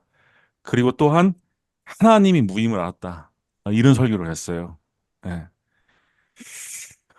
근데 이제 근데 제가 그런 비유를 썼지만 프리즘을 통과하기 전에 빨주노초 하나 뭐 모든 빛을 한 대로 모으면 또 무색이 되거든요. 예. 무한의 모든 것이 있고 대립되는 것이나 다채로운 것이나 다 그 안에 있고 또 무는 그 포용하지 못할 게 없지 않습니까? 한계가 없잖아요. 시공간상으로 무라고 하는 것은 한계가 없고요. 또 무가 있는데 무가 있어야 할 조건도 없어요. 무는 그 자체로 있으면 돼요. 예, 무는 경계도 없고요. 무가 있어야 할 조건이 없어요. 예. 이게 하나님의 존재 양식일 수 있고 하나님이 우리를 수용해 줄 수 있는 방식일 수도 있고요. 또 우리가 윤리적으로 실천적으로 표방할 수 있는 방식일 수도 있다. 그래서 무가 또 존재론, 의미론, 가치론, 실천론에 있어서 또 많은 것을 품고 있다. 그래서 무는 무한한 충만이다. 이렇게 얘기할 수가 있다고 보고요. 한 번 더 기회가 주어졌는데 2주 뒤에는 조금 더 쉽게 풀어서 만날 것을 약속드리고 근데 좀 제가 인상적으로 느끼는 건 이렇게 강연을 들으시는데도 제 책을 안 읽어오셨다. 제 책을 안 읽어오셨구나라고 하는 게 느껴지는데 좀 서로 분발을 해서 기왕 이렇게 시간을 보내는데 좀 서로 간에 도움이 될 수 있는 시간이 되었으면 합니다. 오늘 너무나 감사합니다. 좋은 도움 말씀 잘 청취했습니다. 감사합니다. 예. 예, 고맙습니다. 네. 또 다음번 세 번째 마지막 시간은 여기 6, 8장 하나님 이야기예요. 하나님 이야기하고 그다음에 이제 5장 현대 그리스도교 신학과 사상 이것과 연관시켜서 8장 결론 부분을 말씀해 주시는 건데 하여튼 고생하셨습니다. 오늘 정말 고생 많이 하셨는데 다음번에도 더 유익한 그런 발제와 토론이 될 수 있도록 그렇게 한 번 더 이 더위에 애써 주시길 부탁드리겠습니다. 고맙습니다. 감사합니다. 네, 여러분들 감사합니다. 감사합니다. 감사합니다. 네. 고맙습니다. 네.